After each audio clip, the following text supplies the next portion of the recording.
Mhm. Hello and welcome, good people of the stream. You are watching LUTI tonight. I'm Fallhole, joined here by the wonderful Lila. How are you doing today, Lila, on this fine afternoon right here? Excited to see some, LUTI Division 5 Week 2? Yeah, I'm excited personally. Get two upcoming teams going ahead. Yeah, I'm pretty stoked about this as well. These two teams just fighting against each other. You're quite cutting off a little bit, but that's all right. I understand that you have someone in the background that's playing Splatoon as well in the LUTI. Yeah. Mm-hmm. I haven't heard too much from Wavelength, but I personally have seen Kittens around a few times. It does look like Wavelength have made a name for themselves, although, as it looks like one of their members has won FTIU and another one has won Tri-Strike Tuesday. So they will be a very good match for Kittens. Yes, very good, matchup we had right here, and as well, I've heard of Kittens before. I did kind of face against them yesterday during All for One TC. I did end up beating them 3-0, but, nevertheless, this is all the more reasons to let their frustrations out. Good run that they had, placing second place in All for One. So, like I said it before, this is all for a good reason. Just let their frustration out and hopefully maybe take another set for them and give themselves a 2-0. Yeah, I am quite interested in the way that they play Jet and Pen as a combo. It's not something that you traditionally see, especially with Jet being one of the longer range weapons. But again, they do have a Pen one trick, which typically we don't see folks who are willing to jump on Pen as often as other backlaners are. So that'll be fun to see. Right, but it does depend though. It's still kind of strong even after the paint nerf and such. They didn't really, nerf the range. It's just the paint really. So. It's still a good, strong weapon overall, but we are going to kick off into this match already with the, oh my goodness, a Dapple's on which side right here? Wavelength, I believe, and a Paintbrush as well. So not a surprise since, that buff from Paintbrush, it's quite, very annoying to deal with. But either way, let's get this match started already. Oh no, looks like, oh gosh, 3 on this side of Kittens, I'm assuming, go down. That's an unfortunate start there.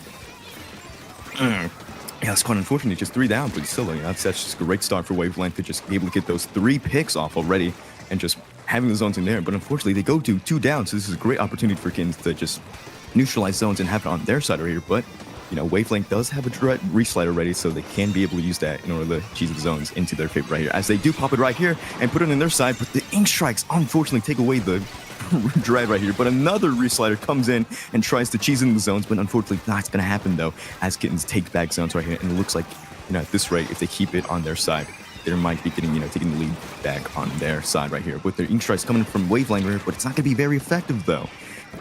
As we are closing in, as it looks like Kittens are going to take the lead right here, so great work on them, as one does go down, a reslider goes down on the side of mid right here, so this is just really a great fight happening here overall. Absolutely, and just watching those 3 consecutive reef sliders are okay. An amazing shot here from the Charger as we're watching. They did manage to grab a early pick over here, and it looks like they're. Oh my gosh, that is the second one as we're watching from the side of Kittens.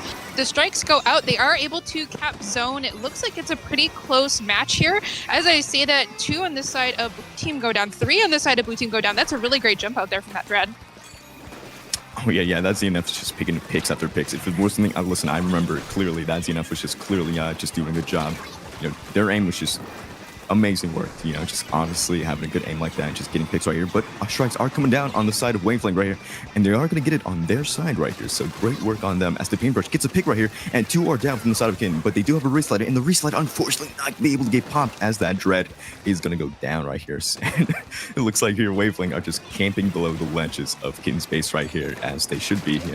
Paintbrush's job right here is doing their good job right here, as they do get a pick off from that Luna, and the Wave Breaker is going to be popping off and throwing off on top left right here. So this is just a great aggression by Wavelength right here, and they're just, having it right here and just popping, making Kittens force pop their Ink Strike, not getting able to get the zones right here, and the Paintbrush, unfortunately, not being able to get that pick, but do getting a trade, as 2 are down from the side of Kittens, and at this rate, it looks like Wavelength might get the KO. Absolutely, and it's unfortunate here as it looks like that Luna was really trying their best to get in, but as you mentioned, just watching that Paintbrush was amazing. That was an amazing ledge grab that they got there at the last moment. And with that, like I said, Wavelength does get that KO as we are 1-0. So great work to Wavelength right here, just being so aggressive right there. The team effort was just spectacular right there. And of course, that paintbrush was quite a bane to deal with on the side of Kins. But, nevertheless, this is still more chances for Kins to bounce back and, maybe take the game, next game. It looks like next up we have Clam Blitz on Scorch Gorge. I think if they do manage to take out the pencil on the side of that, it will just really have that reach in the paint that they're looking for. So hopefully we'll see a little bit of a mix-up here and try to see what they really prefer to play.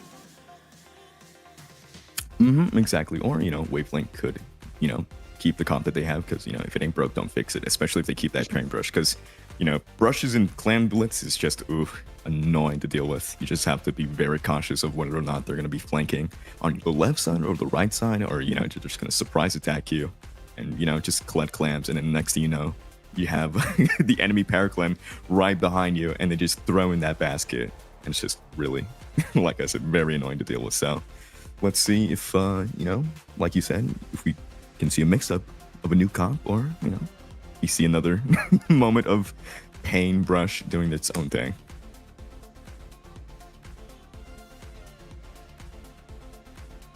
Honestly, seeing a paintbrush this high up is not as common as I really personally wish it was.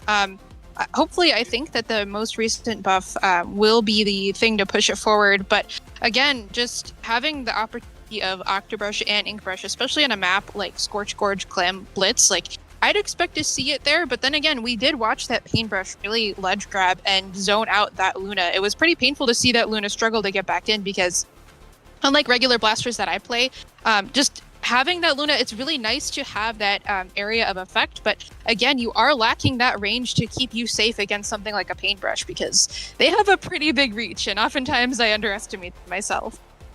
Yeah, that underestimation, though, is a big factor. But we are going to kick off into the second match already, so let's see if our predictions are right, whether or not that these comps are going to be changing or not. It doesn't look like on the side of Kittens any comp changes are happening so far, and it looks like, oh no, a tent on the side of Wavelength right here. Yeah, so that's going to be a big factor, Yeah, we are seeing that infamous tent that is listed in Wavelength's team bio there, so it will be exciting to see, especially as that tent might be the thing to push up forward. As I say that, unfortunately, it looks like the pain does go down here. This Dread is really just doing their best to zone out the members of Wavelength as best they can.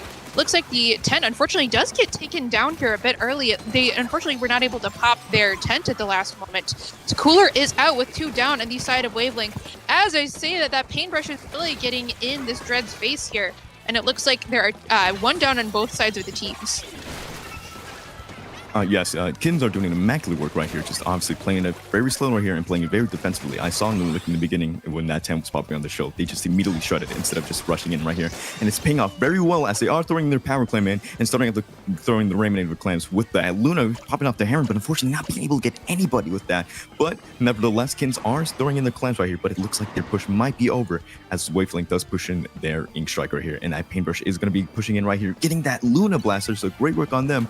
But Kittens does have a reslider ready, so let's see if they were going to be using that to their advantage, but unfortunately not, though, as they are going to go down, and the Dapples with the left flank right here, going to pop off their reslider right here, and it looks like Wavelength are going to get their push that they need right there, right there, as strikes are going to be going down, as well as the Inzuka and clams are being thrown into the basket, and, Wavelength does take that lead on their favor right here, so great comeback from them, and a great aggressiveness push right there. Absolutely, that was a really great push. The only unfortunate thing is that it looks like they ran out of clams fairly early here, and that does mean that the basket closes back up, giving a pity over to Kittens, which means that they will be able to pop open basket, and of course, if they manage their clams a little bit better, they'll be able to get another lead. Looks like, unfortunately, 2 members on both teams are down. We are watching the POV of it looks like the Dapples player here, just trying their best to hide and, try to take out that ZF, as you mentioned earlier. That is a very talented ZF, as we're seeing. And it looks like, unfortunately, the power clam on the side of Wavelength does go down. We're watching as the Dapple dualies are dodging left here. They are seen by the Dread, although, and also by the Charger. They're trying their best to get out. They do manage to escape. But again, they unfortunately were not able to drag anyone down with them. Yeah, but nonetheless, the Dapple's doing a great job just being a very annoying person right there, but unfortunately not. They're going to get slapped instantly by that ZNF. Oh my goodness, that was a great shot. I thought that was the reslider that was going to get them, but, we saw that it was the ZNF that got that final shot right there. But Zugas are going to be popped off as two go down from the side of Kins right there, with the Luna back with the Soda immediately, and the strikes are going to be coming down from the side of Wavelength right here, as the Dapples are going to be pushing in, but unfortunately not going to happen, as two go down from the side of Wavelength right here. And it looks like their push might be dead right here, as the ZNF gets another pick right here. So, Kins are not playing around. If they manage to keep it up and play their cards right, they might be able to, push in back into the enemy's basket and get that lead. Because, that lead is very short, so I'm not going to be surprised if that power clam is going to be thrown into basket. But unfortunately, it looks like Luna is the only one who clams, and it's not going to be happening. No pushes are going to happen on the side of Kins, but nevertheless, it was a push, but unfortunately no clams were thrown in extra, so this is just going to be a complete 180 we're going to be seeing here as Wavelength throws in their power clam now, and are going to be throwing extra clams this time on their side right here, as we are going to, it's just going to keep decreasing and decreasing more as they are going to be running out of clams with 32 points remaining. So this is just a great lead that they have for Wavelength right here. It's just, they're just increasing their gap right here, and it's just going to be making it very impossible for Kins to come back from here. And it looks like they're just keeping the basket open right here, as we three are down from the side of Wavelength, as we are 8 points remaining. A very great push by them overall. Yeah, we are watching as the Slosher players fighting their way forward. I just wanted to put a little bit of commentary on the giant basket keeper that just happened there. I watched as the the Charger and the Paintbrush were going head to head, and as I say that, the Luna gets two. That's some very nice work here from the Luna player on the side of Kittens. They do have a power clam here. Hopefully it will not go the same way as it did last time. Again, they do play a lot more patient than Wavelength does, which did serve them well at the beginning of this match. But again, it's just Wavelength is returning.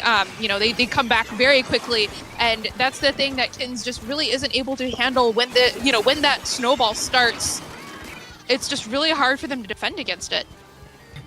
Yeah, but we are seeing, Kittens doing in a great push right here, throwing in two power clams, but unfortunately two of them going down. Oh, another one going down, as it is only the Zap that is in the base of Wavelength right here, so their push is going to be over here. And with under 10 seconds away, it looks like Kittens need to immediately make a power clam in order to stay alive right here, as they do. So we are going to be going to overtime, but it looks like right here, Wavelength does have mid control right here, but one does go down, and it is the Paintbrush. So Kittens does have the upper advantage right here, not going to be able to deal with that. You Paintbrush for a while right here, but the Zuka coming out from the side of the 10 right here, and the reslider coming in.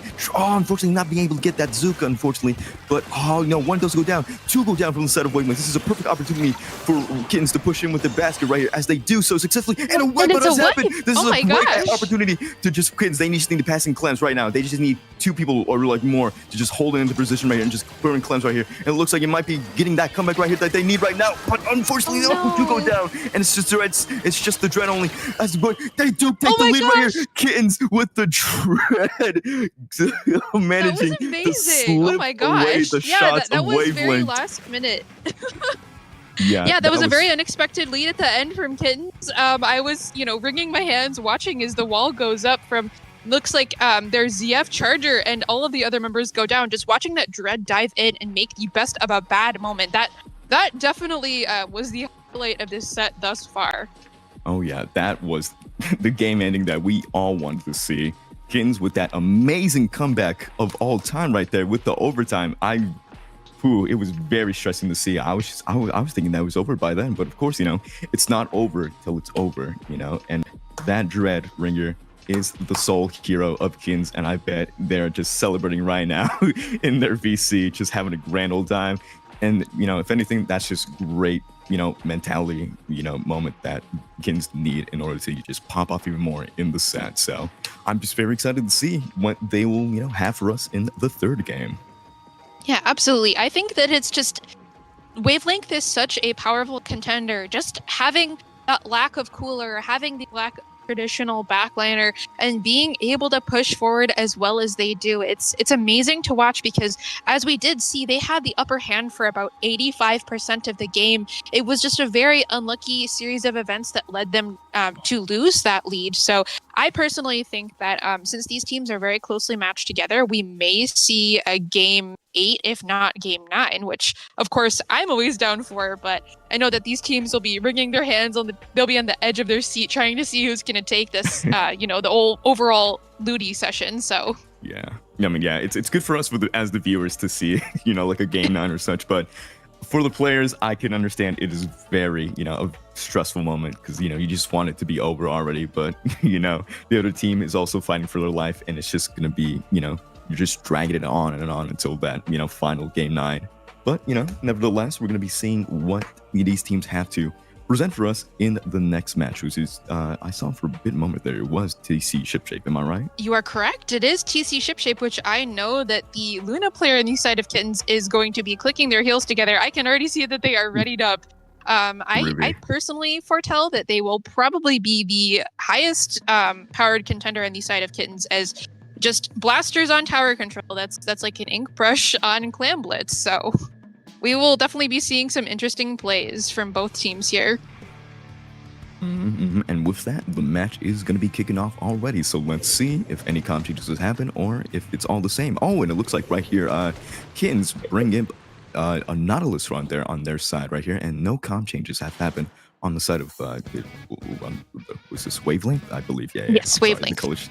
The colors are a bit mixed on the HUD on stream right here, but that's fine right here. But one does go down on the side of Wavelength right here. So this is a good start for Kittens to pop off and just create that aggression. As another member does go down on the side of Wavelength, as Kittens does have the TC. So kudos to them for just being this aggressive already. Oh my goodness, yeah, they're just pushing off into the left bridge already, trying to get any picks any more further right here. As the Nautilus does have Splashdown ready and the Paintbrush trying to push into the court, but obviously being very cautious knowing that Nautilus has Splashdown, and they do go down unfortunately with the Splashdown going down, but unfortunately not being able to get anybody he has here. But it looks like Kittens are doing an amazing job right here, already being in the court of Wavelength and just finally being in that second and final checkpoint. But oh my goodness, string ink strikes are going to go down on the side of Wavelength, and it looks like their push is going to be down. But nevertheless, that is a great push by Kittens.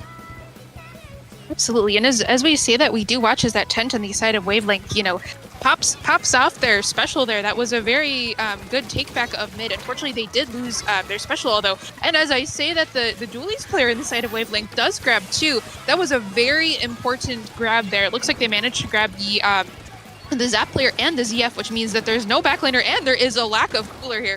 We're watching the Luna Blaster player on the side of Kittens just pushing forward, trying their best to take some area and take some space here. We did see, as Kittens does have triple Splashdown and Hammer, so they are taking full advantage of this new buff. And it looks like the Luna player unfortunately goes down in a trade here with the Slosher. Members of Wavelength are filtering into Kitten's base. We are watching as a Zuka goes off. That Zuka is aiming for that Zap. Unfortunately, they don't grab anybody, but here comes the Paintbrush, trying their best to outwit 2 members of Wavelength here. No, Kittens here, pardon me. And okay, looks like there is only 1 member up on the side of Kittens. They are pushing through second checkpoint here. They did take the lead, and out goes the... That's a Reef Slider there. Unfortunately, did not grab someone. Yeah, but this is just a great aggressiveness from Wavelength already. Oh my goodness, it was just a complete 180. First, we saw Kittens just being that aggressive, and then Wavelength retaliated by just immediately just pushing in at, at even faster rate, getting that final checkpoint right here with 7 points remaining on their side right here. So this is going to be a very, difficult task for Kittens to just come back from those. But, with 2 minutes and 30 seconds underway, Kittens does have enough time to just hopefully come back on their favor right here. But it looks like right here Wavelength does have the map control, as a majority of Kittens were going down, and it looks like Wavelength are going to be aggressive yet again, as the bucket is on the court of Kittens right here, and they are going to bring that tower closer into Kittens' court right here, as strikes and specials are going to be popping off right here, and the ink strikes are coming down on the side of Wavelength, going 3 down on Kittens' side, and it looks like it might be over for Kittens right here, as Wavelength are just going to get closer and closer into that final checkpoint, as they do so successfully, getting that KO that they wanted originally. So kudos to Wavelength. Absolutely. My prediction was completely wrong there. I thought that Luna was really going to have that advantage there, but again, I underestimated the strength of Wavelength's Paintbrush. Just watching them go back and forth and comboing with the tent, that was really amazing to see. Especially with that lack of backlaner, even so, they still held their ground and they made sure to push Kittens all the way back to their base. That was a very great first push there, but just confirming it by push 2, that was a very solid play. Yeah, just congrats overall for Wavelength for just being that aggressive. It's just quite an amazing show to see, and obviously, that's what we all want to witness right here. We want to see, blood. We want to see an absolute massacre, between these two teams, just being this aggressiveness, So, great overall for both teams for just, obviously pushing it as far as they can. But, Wavelength did have the upper hand by finally taking it into that final checkpoint and getting the KO on their side. And, that paintbrush, man, that buff is a game changer to all paintbrush mains. As much as it hurts me to fight with them, Agreed. It's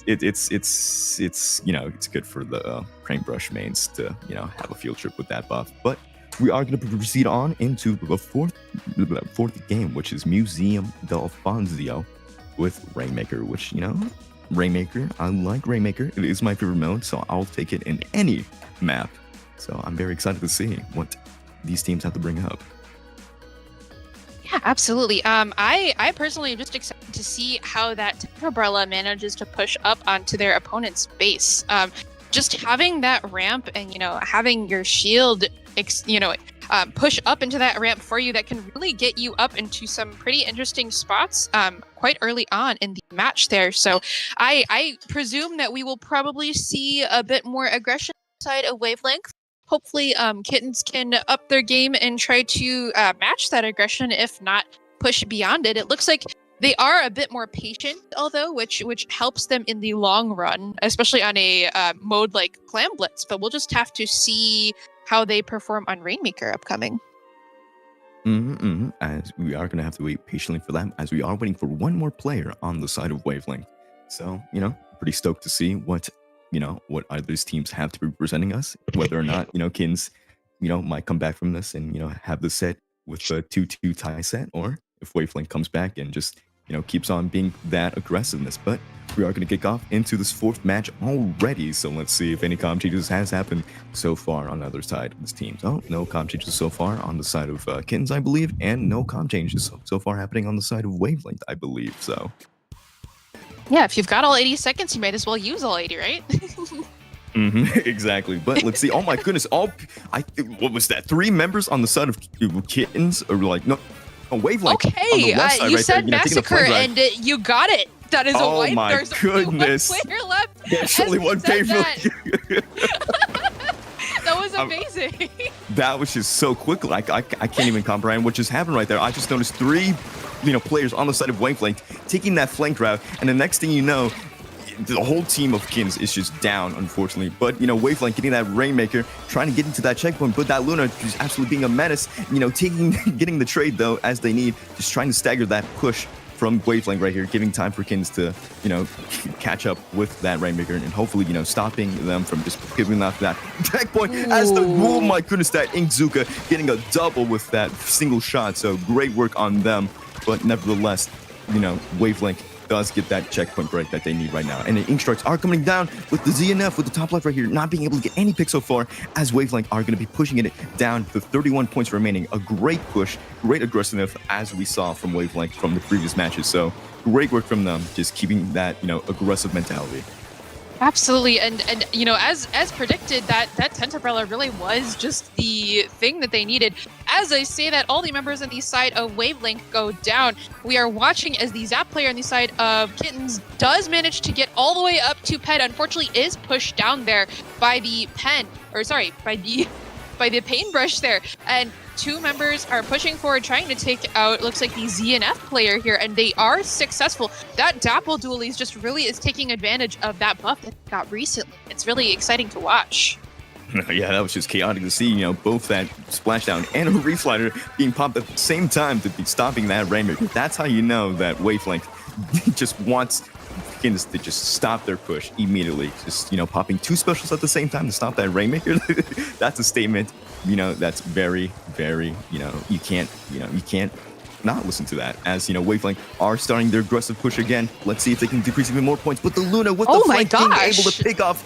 Oh my goodness, as, Wavelength does suffer a wipeout. So this is just a great opportunity for Kittens to, obviously, played out slow and steady right here with the bucket, coming back, and just all members of Wavelength coming back on their spinner right here as one does go down with that paintbrush going down. So this is a great advantage for Kittens to, push back. But unfortunately, the Dapples has picked off that Rainmaker so far, and the Hammer trying to get that pick off those 10, but unfortunately not being able to get that as the 10 pops up at Ingzuka and gets 2 picks, I believe, yet again. Oh my goodness, Wavelength are just popping off with that tent, with that Dapples, just the aggressiveness on their, on their playstyle is just unbelievable.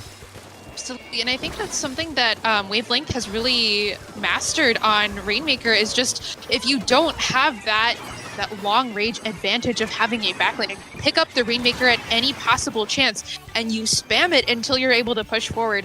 And again, as much as Kittens are able to, defend and be strong in their base, unfortunately it looks like their patience and their hesitance to move forward and, get that first checkpoint earlier on was a detriment to them. As unfortunately, there is about a 27-point detriment. And okay, as I say that once again, Grubhub unfortunately taken out there with the Rainmaker in a very disadvantaged spot. They were pushed into the no Rainmaker area, which forced them to, either choose to dive into the water or get taken out, which unfortunately is what happened there. We are watching as members of Wavelength are filtering forward. It looks like they're going to let that Rainmaker either be bait for members of Kittens to push forward, as we watch there as the paintbrush grabs somebody, or they're going to just let it reset until it's in their favor. They really have no reason to move it, and I don't think that they will be. And as I say that paintbrush once again grabbing that backliner, doing an amazing job of keeping out any members of Kittens as they try to push forward here. Yeah, I'm not just noticing, the Dapples on the side of Wavelength right here is just being an absolute menace on Kittens' offense right here, because whenever Kittens does get that Rainmaker and try to push into that ramp, that Dapples, somehow gets to the flank and just immediately picks off 1 or 2, members of, Kittens right here and manages to get that Rainmaker. But with Kittens getting that Rainmaker and another 26 away, oh my goodness, pressure is being high right here as they do get a reef cancel right there. So great work for them. They just need to keep pushing and right there. But the Zuka stopping that Rainmaker from pushing in and getting that lead right there, as they are only 10 points remaining in order to get that lead right here. But oh my goodness, they do get the lead right there. Kittens getting that amazing lead right there, as even though those strikes were coming down immediately.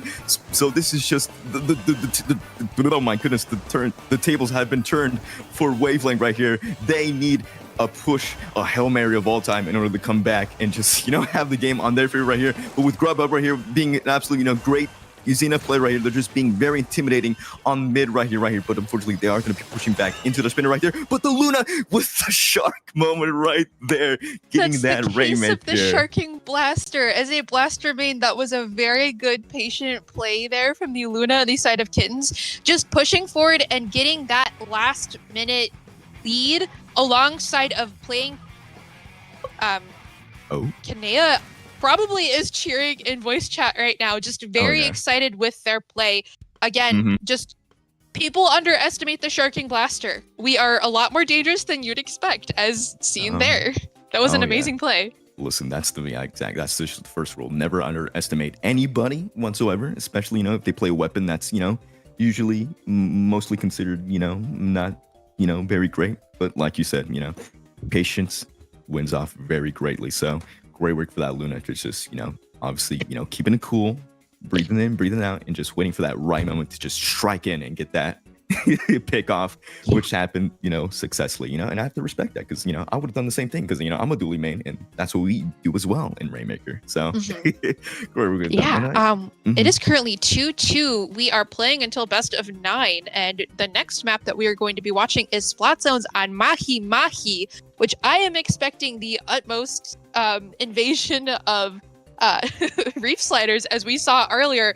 Just watching that triple reef slider happen one after another was honestly very thrilling to watch, and I'm excited to see them do it again. Yes, this game is going to be stench of like cheese, any kind of cheese. All right, whatever cheese that you desire, it is going to be smelling it a lot, whether it's going to be Blue Moon or Swiss or American or whatever cheese that out there that exists. So It's, you know. I will say something controversial. I don't think American cheese counts as cheese. It doesn't really smell like anything. What was that? I'm sorry. American cheese. For me, American cheese doesn't really count as cheese. It's really. It's too artificial. But it's in the name though, American cheese. I mean, I guess. I guess. Right. I mean, what would you classify it again? I'm not really sure what I would classify it as, because it doesn't. I could go into the scientific reasoning as to why it doesn't have a lot of, milk product in it. It's mostly just a byproduct. But it's kind of like Dairy Queen ice cream. Technically, it's ice cream, but legally, it's classified as frozen milk, which is an interesting decision. I'll be real. It's really weird, but I mean, Exactly. That's why we love the FDA for doing that. But nevertheless, we are going to be kicking off into this match already. Splat Zone Smiley. So let's see if the, Reef Haven is going to be happening right here with the Dread on the side of Kins, I believe. And it looks like a Dapples. Oh, no, not really. No, I mean, there's going to be one Reef Slider from each team. So, they're going to keep it even. So, kudos to them. Oh, wow, that was a very early pick. That was a very early double pick. I'm assuming from Grubhub, as we are watching Grubhub push forward and just cap shot people. That is a wipe on the side of Wavelength here. Oh, yeah, that was just a very great start off for Kins right there, getting off the 2 picks right here. And, at this rate, they're going to be holding off. That, water level is going to be going down very fast. But unfortunately, one goes down on the side of Kins right here. But with that red reslider coming down, 3 go down from the side of Kins. So that was just an immediate great aggressiveness push from the side of Wavelength right there. And it is their turn for being aggressive as the Ingzuka and the strikes are coming down from the side of Wavelength here, getting 1 pick off that Dread right there. And the Paintbrush being an absolute menace, just camping under the ledge of Kins' base right there, getting a pick off successfully right there as 2 go down from the side of Kins right here. It is just a massacre over here and the base of Kins right here. As absolutely. They are. As you said that, I was just watching as it looks like Grubhub is absolutely terrified of the Paintbrush player. They were calling this way multiple times, trying to get someone to push forward and take care of that Paintbrush for them. But as that happened, the Paintbrush just knew exactly where they were. I will say that Wavelength, although they were wiped a little bit early there, they have a really good time on the back foot. Again, that Zuka just coming out, grabbing that Reef Slider. There's a lot of pincering happen here. As I say that Luna goes ahead and grabs, looks like 1. They're fighting for their life. Unfortunately, they get taken out before they're able to jump out. Again, the clock is ticking down on the side of Wavelength. They are just, they're really great at locking in the zone here. Yeah, it's just a great, locking in, just aggressiveness push with that bucket, getting that ledge peak right there, but a trade overall at the end of the day. But, Kins having that reslider ready, being able to cheese that zone, but unfortunately not being able to, catch it on their favor. But 2 go down on each team right here. But Wavelength are being able to take back zones on their side right here, as we are going to be, if they keep it on their side, we're going to have 20 seconds away from getting that KO right here. But Ink Strikes are going to be coming down on the side of Kins right here, and they do get that zones on their side. But unfortunately, though, Wavelength immediately takes back zones on their side right here, and it looks like the bucket is going to be, pushing into that ZNF very successfully as they do get that pick. And they do have Ink Strikes ready, but that bucket gets that Luna Blaster as well. But that reslider coming in from the side of Kins, not being able to get anybody so far as they go down immediately after they popped off that reslider. And Ink Strikes are going to be coming down. It is Hellfire coming down from the side of Kins. They are suffering so bad as Wavelength are going to be knocking down all of their penalty points, and their main points are going to be going down as we are 20 seconds away from that KO for Wavelength right here. This is just, like I said, an absolute massacre. But 2 are down from the side of Wavelength here, so this is a perfect opportunity for Kins to come back from this as a wipeout has happened. Oh my goodness, Kins has done a great job. They are not done yet. Absolutely. The way that Wavelength, once they get into mid, they just really get up in your base and they're up in your face. If someone manages to slip by, they won't be able to do much, honestly. And we're watching again, as I say that, the side of Wavelength is just pushing forward. It is almost a cap. The ZF is fighting for their life in mid right now. And it looks like even so, that is another wipeout. They were able to keep neutral zone, and they took it back immediately. There is no penalty here. We're watching as the ZF is just, painting over as much as they can. They really don't want that paintbrush in their face. And the Dread here, is they have their Reef Slider, but I believe they might be saving it. As I say that, they pop it off. They do manage to grab the 10th player. and another member of Wavelength. That is 3 down on the side of Wavelength. We're watching as the last player here pushes forward, charges forward, but unfortunately, looks like the Reef Slider was punished. That was very easy as all of the members of Kittens were hiding there. There's a hammer out, and that is game. We are watching as Kittens returns from the back foot and manages to keep zone. Oh, that was just a hallelujah moment for Kittens right there. Just they managed to pop off and take that zones on their side right there. It looked like things were over for them because as we saw, Wavelength were just doing and just being absolute menaces in the base of Kittens, just popping off right there and just locking them out of base. But Kittens just being able to just probably compose themselves and just stop staggering themselves and just letting Wavelength just keep on dragging them into their base right there, managing to pull off and just get back into mid, get those specials to push back into zones and have it on their side, and successfully getting that KO that they need right now, as they do get that game on their side. So very great Absolutely. work for Kittens. Yeah, and I can really just see, as we've observed earlier, just watching Kittens with their patient play, watching them slowly take out members of Wavelength. When they have more members up, I see how fast they play, but it's just they're patient. They wait until Wavelength burns out their specials and they push forward at the right moment, which again, just keeping that neutral, making sure that they didn't get that penalty. They did not allow that Reef Slider to cap the zone, just keeping it halfway. It was perfect, because then you have no penalty. You're able to burn right through, and the members of Wavelength are panicked and they're moving forward. They don't have any specials since they just got wiped. That was a great play on the side of Kittens. Oh yeah, and just a great example of not to overextend whenever you have the zones on your favor and you're just locking out your enemy team into their base. It's great that you want to get your you want to get your picks. You want to get that epic clip. You want to get that maybe that epic triple or that epic quad, but you just got to play it very patiently whenever you're in that position. You just can't overextend like that. Just don't be aggressive. You have them locked in. You just gotta play it slowly. Yeah, playing neutral game is especially important when you have that lead. And again, Wavelength isn't afraid to get up in Kitten's face, but once Kittens, once they find their foothold, they will be back, and they're amazing on the defense. As we are going to be watching Clam Blitz on Barnacle and Dime, we are waiting for one of the members of the Alpha team here. I assume that is Kittens. So it looks like there is going to be a bit of discussion pushing back and forth. I think that Clam Blitz, honestly, Wavelength has a very solid time on Clam Blitz. Just that tent is amazing on this mode. Being able to pick off, that backliner by pushing forward and, hiding in that shield.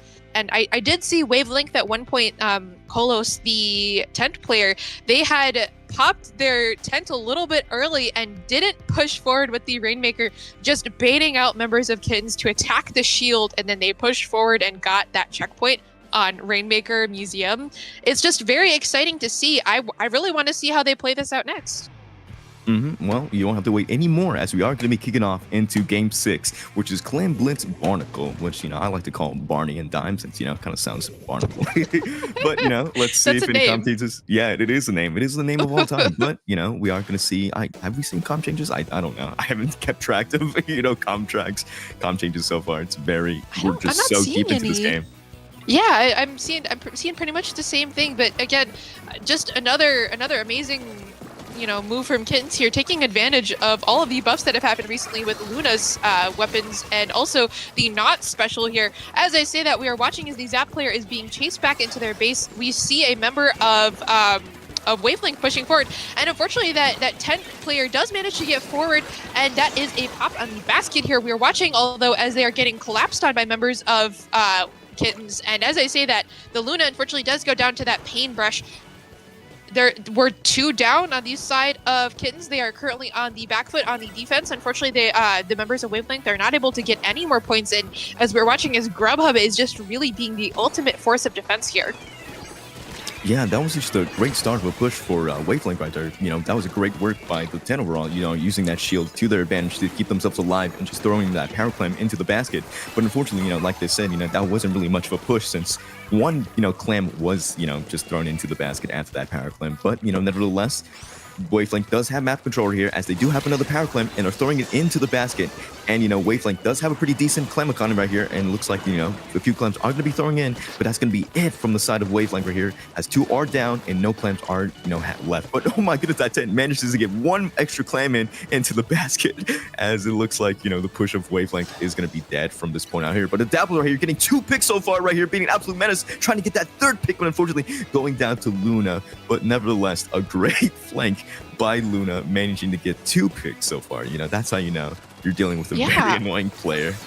Actually, they managed to get 3 there because they did get that pain.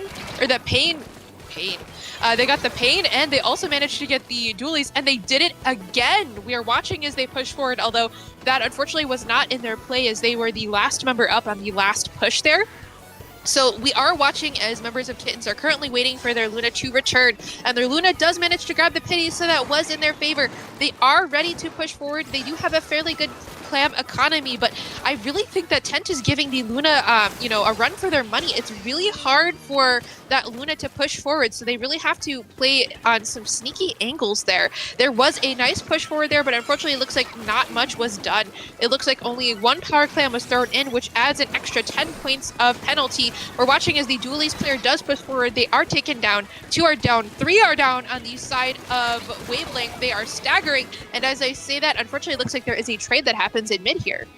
Oh yeah, that was just absolute bloodbath happening in mid right there. Just both members of either team just going down and down like flies, But as we are, these teams are fighting yet again in mid with that Luna having a hammer ready, but, Bucket as well, having that strikes popping off immediately. But, that hammer trying to get any pick so far, but getting a pick on that Dapples right there and throwing it off, but unfortunately not being able to get anybody. As we know, that hammer throw buff is very, scary. So very good work for Wavelength just backing off once they saw that, that Luna was going to be throwing their fast hammer right there. But, great work for Wavelength keeping in the map control. But 2 are down on the side of Wavelength here. But the Zuka is going to be popping off, getting 1 pick so far. But Luna trying to push in, getting that pick so far. But the shield coming off from 10. But unfortunately, though, that 10 does go down. But great work from that Luna getting off that, 10 going down. Absolutely, and as I'm watching this game, it really does look like Grubhub is the backline force. It's just everyone feels safe under the presence of Grubhub. Once Grubhub goes down, that's when the push on the side of Wavelength starts to happen, and that's something that we aren't seeing on the side of. Pardon me, I was backwards there. Yeah, Kittens just really relies on Grubhub, and Wavelength just really isn't able to push forward as much as they would like. Once their tent is down, or once the tent is the last, player active, it's just really hard for them to push forward. They're a force that works together, and when it works, it really does work really well. Oh my goodness, and that reslider coming in on the plat right there, but unfortunately not being able to get anybody. It is just another bloodbath happening on this plat right here on the side of Wavelength, but, Wavelength getting the upper hand by pushing away Kittens away from their plat right there, and it's just immediately pushing, oh my goodness, Kittens all the way back to their base right here, and it looks like Wavelength now has the map control on their favor right here.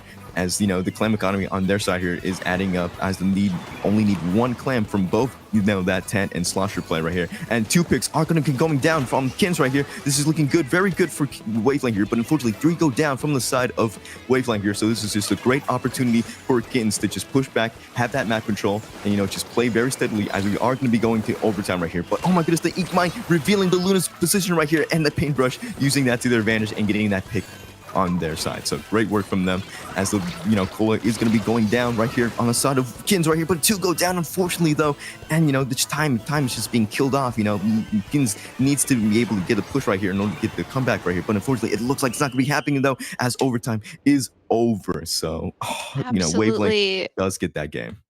Yeah, and watching Kittens lock down at the very end, their defense was great when it came down to protecting their basket, but as we saw earlier, Wavelength just really is the team to push forward. Kittens really does need to get their stuff in gear and push a lot harder, because they had some great openings, but again, just having to keep pace with dragging a backliner with you. Not to say that Grubhub is, not keeping up with them, but just, they need an entire force defending them, because we saw as those Dapples pushed forward and tried their best to get the ZNF charger. I watched as the ZNF charger spammed this way, like, somebody please come help me. I can't defend myself when they're under my ledge. But again, that ZNF charger really is the way that they push forward in the first place. So it's kind of it's a benefit to them on backlaner, dependent maps, but it's a deficit on a map like this where there's so many spots to hide, when there are so many hallways where you don't know where that paintbrush is going to be hiding. And watching the members of Kittens pull forward and unfortunately get wiped at the very end, it's just the desperation was making them panic a little bit, and it was unfortunate to see.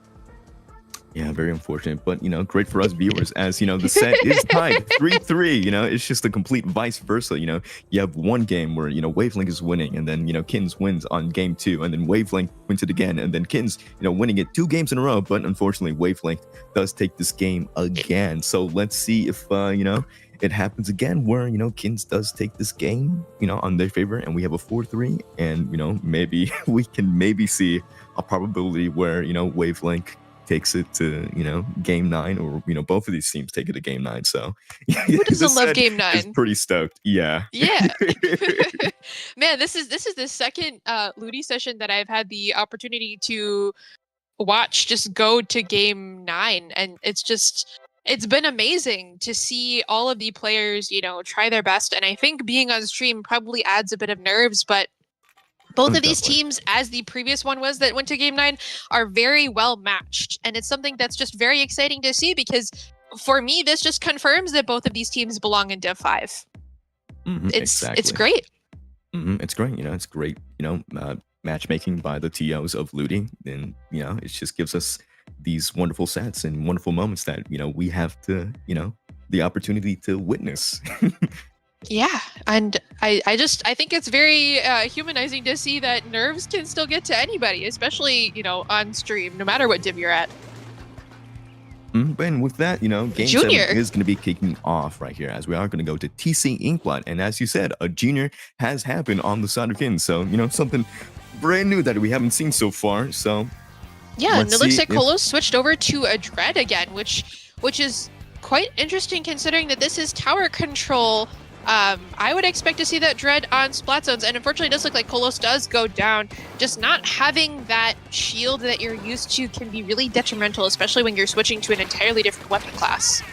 Right, because that was great work by Grubhub, getting 2 picks, so that's how you're dealing with a very talented backline charger play right here, as Hammer does go down, and it looks like they're going to be gaining 2 picks so far, and the aggressiveness from Kittens right here is spectacular, as they are going to be reaching immediately into that second checkpoint that it's going to be happening. It looks like at this rate they're going to be unlocking that checkpoint right here, but the Paintbrush trying to get that ZNF out of tower, but unfortunately not being able to get that ZNF, as they do go down, and 2 go down from the side of Wavelength right here. It is looking like a speed run already for the side of Kittens, getting near that final checkpoint that he needed to break, but unfortunately not, as the Ink Strike does go down and get off a pick.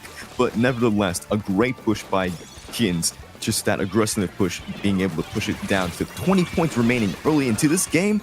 That was just great work by them. Absolutely, and just seeing that trade from the Dapple Dualies, just trying their best to push forward.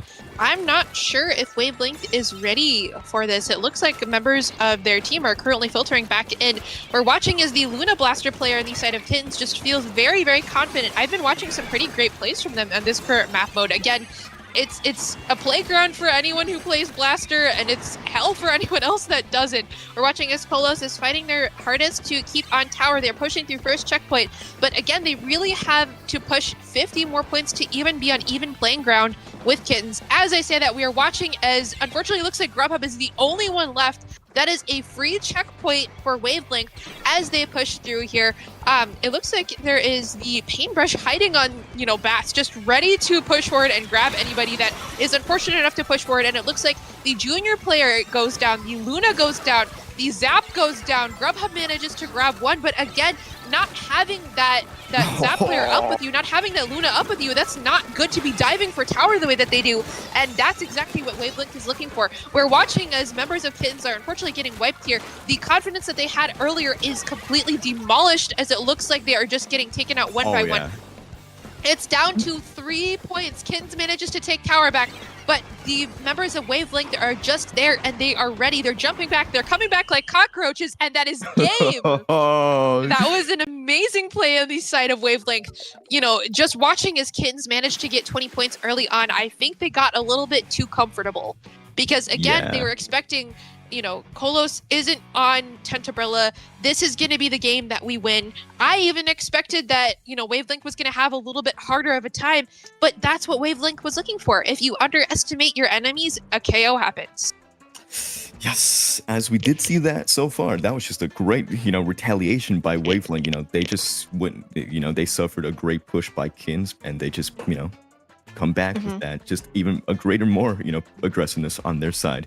But, it was just, that was just very painful to see, because, Kins played it so well during that, during the early, section of the game, just able to push it off into that final checkpoint. But immediately Wavelength just retaliated by just, taking it all the way to a KO on their favor right here. But, it was a good push overall, but, obviously that was just plenty of time for Wavelength to just come back and just, and as we saw, they did so successfully. Absolutely. Yeah. And it looks like we are going to be watching Rainmaker and Undertow Spillway. I love this map.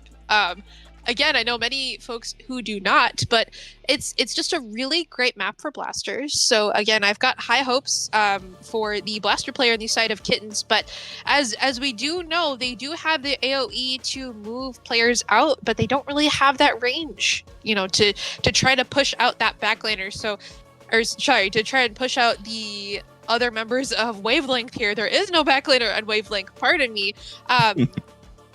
It's just, I think that the Tentabrella, if they return with it, that's really going to be the weapon that is going to get them to push forward. That's going to be what they want. They want that tent, pushing forward and having their shield up, moving the Rainmaker forward. They want that Zuka, taking out members of Kittens. And also, those mines were just detrimental on the side of Kittens. I watched I think it was on Clam Blitz, Barnacle and Dive, just the mines were really tagging that Luna pretty aggressively, and that's exactly what Wavelength needed, having their Dapple Dualies push in, and their Paintbrush just hiding and pincering at the very last second.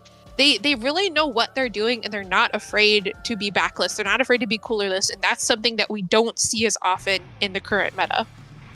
No, we don't, but we are going to be kicking off immediately into Game 8 so far. Rainmaker, Undertow, as you said, which is, I like this map mode as well. I know a lot of people don't say it, that there is, but, that is a hot take that we both proudly can say so happily. But, I enjoy this map.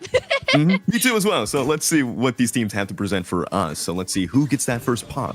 And it looks like, oh my goodness, Kitten's getting off that pick immediately. I think it was Grubhub. So as again, Grubhub being the great, charger player right here, getting that pick so far as the 10 goes down, as that, that 10 was just being overextending a little too much by themselves right here and just suffering that consequences so far. But oh my goodness, 2 go down from the side of Kins right here. 3 go down. So this is just a great opportunity for Wavelength to just pushing immediately into left side with no opposition coming in. And it looks like they're going to be easily getting that checkpoint on their side right here. So great work from them. But the Kraken releasing from the side of Kin, that is going to be a game changer so far as Wavelength is backing off immediately from that Kraken pop. So yeah, and I think that's the thing that Wavelength is just known for is their very, very strange pincering that happens, but, it's quite successful. Watching as that Paintbrush runs away. Unfortunately, they are taken down. The Rainmaker is reset. I had no idea that Grubhub was on... Oh gosh, Grubhub is currently getting attacked by the Dapple player. Yeah, that's just another example of Grubhub needing a army to support them up front. And as I say that, we're watching as the Luna Blaster manages to grab one with their hammer. That was a really great hammer pushing forward. They're trying their best to paint, but again, if you're a blaster player, you feel the pain. It is impossible to paint. We're watching as Grubhub does manage the Rainmaker currently, and members of Wavelength are doing their best to fight back. But again, the Dapples go down a little bit early there. The tent goes down a little bit early there. And oh my gosh, that Pain almost manages to grab the Rainmaker. Unfortunately, they're not able to. The last person that it's up is the Dapple Dualies on the side of Wavelength. We're watching as Grubhub pops again, and they're going for more points. The soda is out. Unfortunately, looks like 2 members are down on the side of Kittens. And again, Grubhub is just doing a dance here on that round, trying their best to fight back, but they are taken out a bit early there.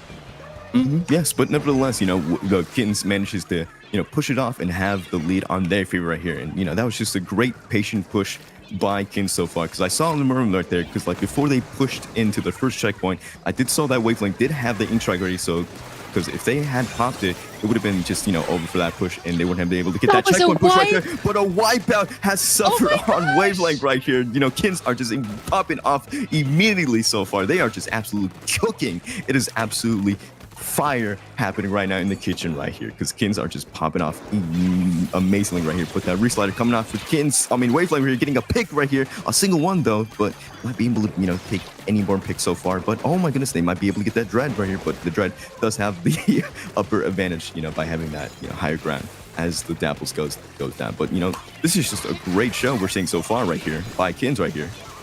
Plum soloing left me breathless, honestly, just watching as Plum was, fighting forward. They weren't giving up. They were up there trying their best. And again, just that one hit alongside of that Reef Slider was enough to get them out. Unfortunately, as I say that, they are cornered in the backside of Wavelength's territory here. We're watching as 3 members of Wavelength go to pop the Rainmaker and try their best to, range out the members of Kittens.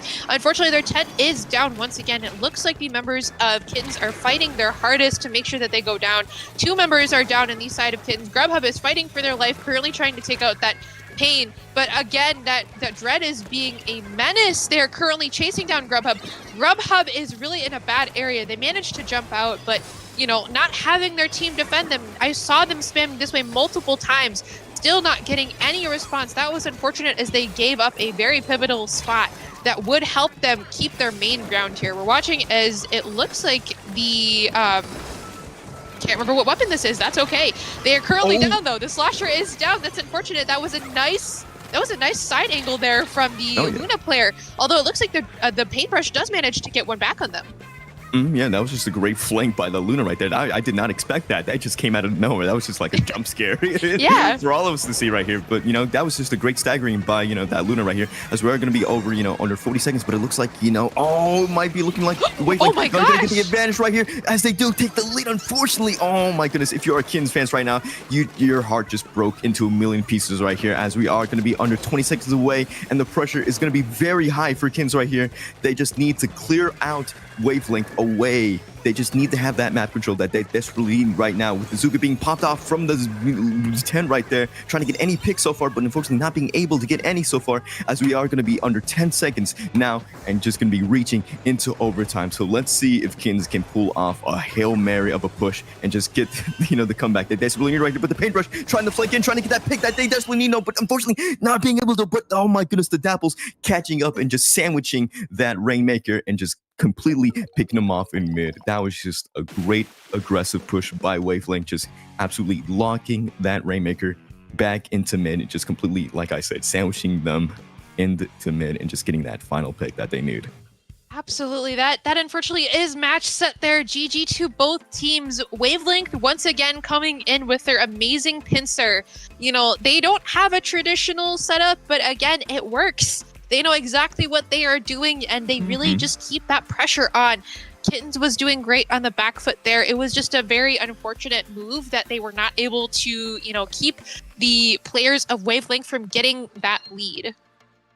Yeah, and we saw that replay right there, that absolute quad of a wipeout right there. But, Kins did play a good game into this, match so far, so you have to give them credit for just absolutely trying their hardest and just, pushing it as far as they can, and obviously just defending, as much as they can whenever it was Wavelength's turn to just, push in and just, try to have the lead in their favor as long as they can. But regardless of that, Wavelength does come out victorious into the set. So, congrats to Wavelength for, coming back from this. You are 1-1, but, don't give up for Kins. If you are Kins fans, they will come back for, the next week. Absolutely. That was a very great set between both of the teams here. I believe there should be a match after us. Where can the folks find you, Fall? Yes, the wonderful people of the stream can find me at both Blue Sky, which is fallhole.bsky.socials. I am saying that full tag because that is my bit. And you can also find me at Twitch, which under the same username, Fallhole, where you will see me streaming with my team, Poor Judgment. We are at also as well in Div 5, and we did cook in our group, and we are going to be waiting patiently for our, third week. So if you want to, catch me play and, cook on with my team, then feel free to stop by on my Twitch. And where can the lovely people of the stream find you, Lila? I am on YouTube at Lila Lychee. I am also on Blue Sky at Lila Lychee. I'm kind of just here, I'm there. I like to commentate, and I also like to draw. Unfortunately, my team did drop out of LUTI for unrelated reasons, but I will be around next time, and I'll continue to commentate since I'm not personally playing. Thank you to everyone for watching. There should be another set up soon, so stick around. Yes, that will be Div 2. I told my girlfriend I'm in +2 versus Moonshine, so stick around.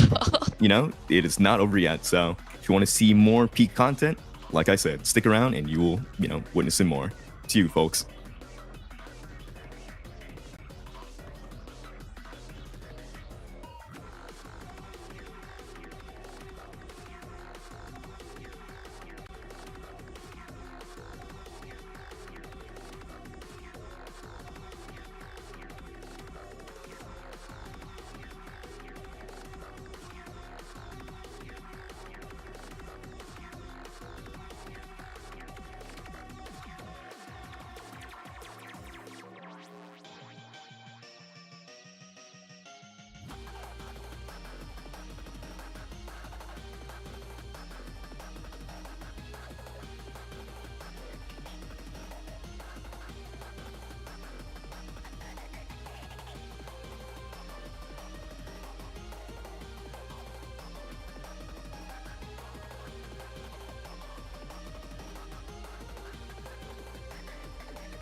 Well, hello everyone, and a good evening. It is I, Mad Gamer Second. I am joined by the amazing Hammy tonight.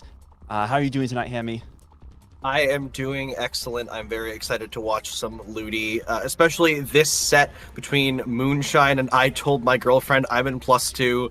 That name is so funny. It won the funniest name in the fantasy bracket for LUTI as well.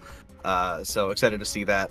And yeah, we're going to have hopefully a long set in front of us. The best of nines are always definitely a marathon, and I'm excited to commentate with my good friend Maddie.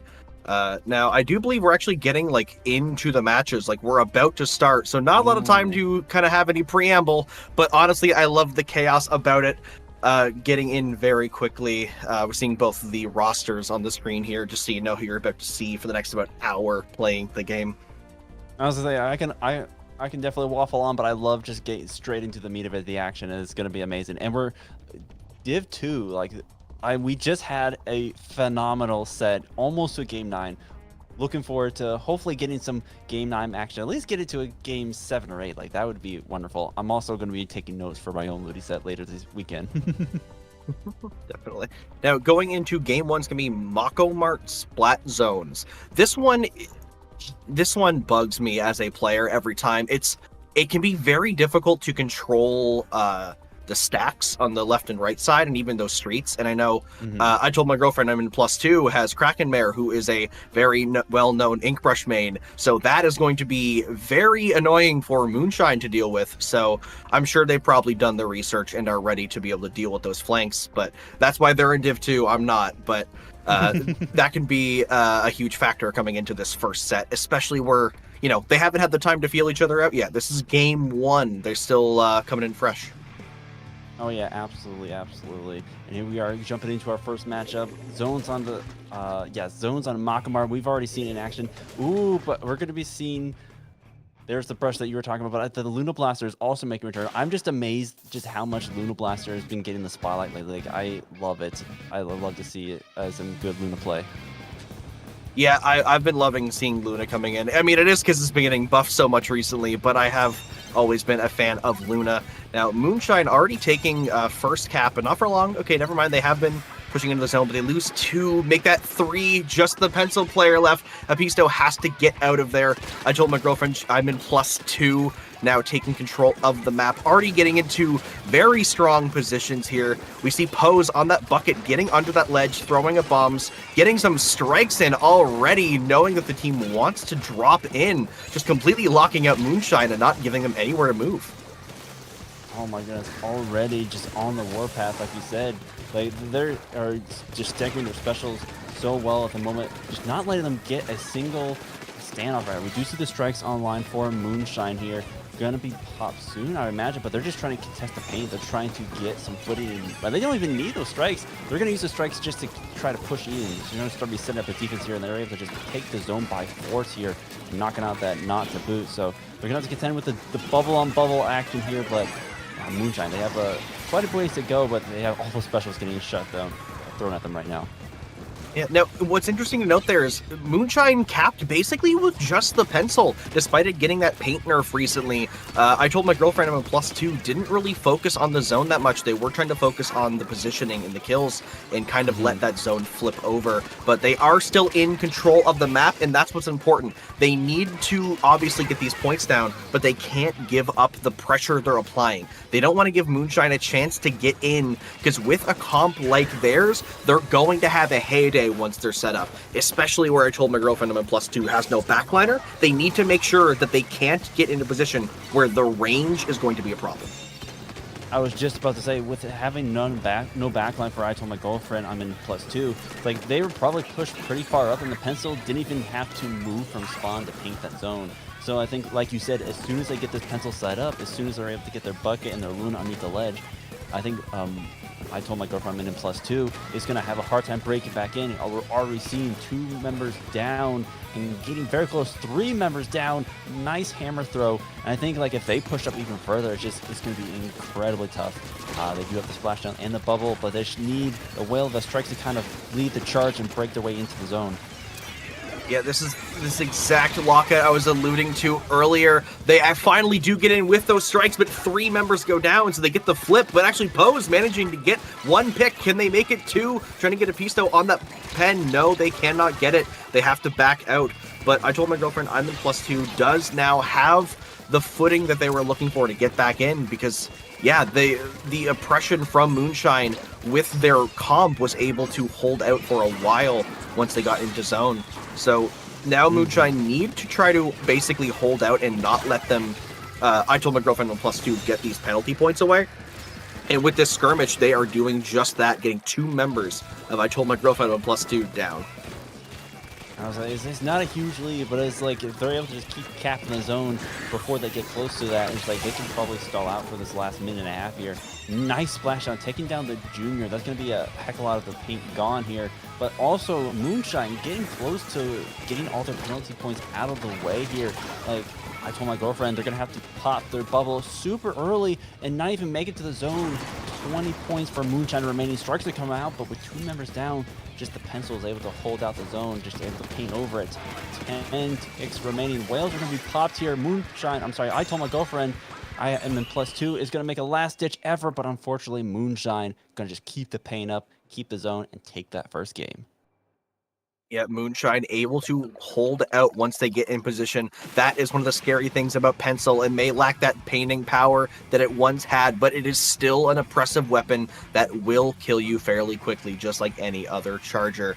Game could have gone any other way. Again, we saw a very strong lockout for a while from who I'm now going to refer to as +2 fellas, thanks to Jorian on production for telling us we can say that. I was sitting here thinking of like, okay, I'm going to start calling them ITMGII +2. Like, is that a better shortening? Will that make my life easier?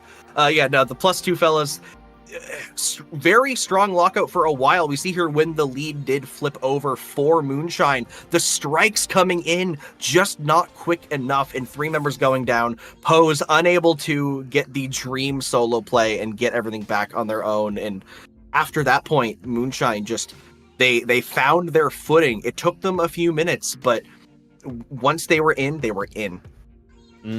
I think like, just with the nature of the comp, Moonshine definitely really wanted that early aggression, that early hold, because like you were saying, just Moonshine really needed the time to set up, and once they did, then it was incredibly difficult for +2 fellas to move back in. But I think like the speed is what they were trying to go for. It just they weren't quite able to keep the defense.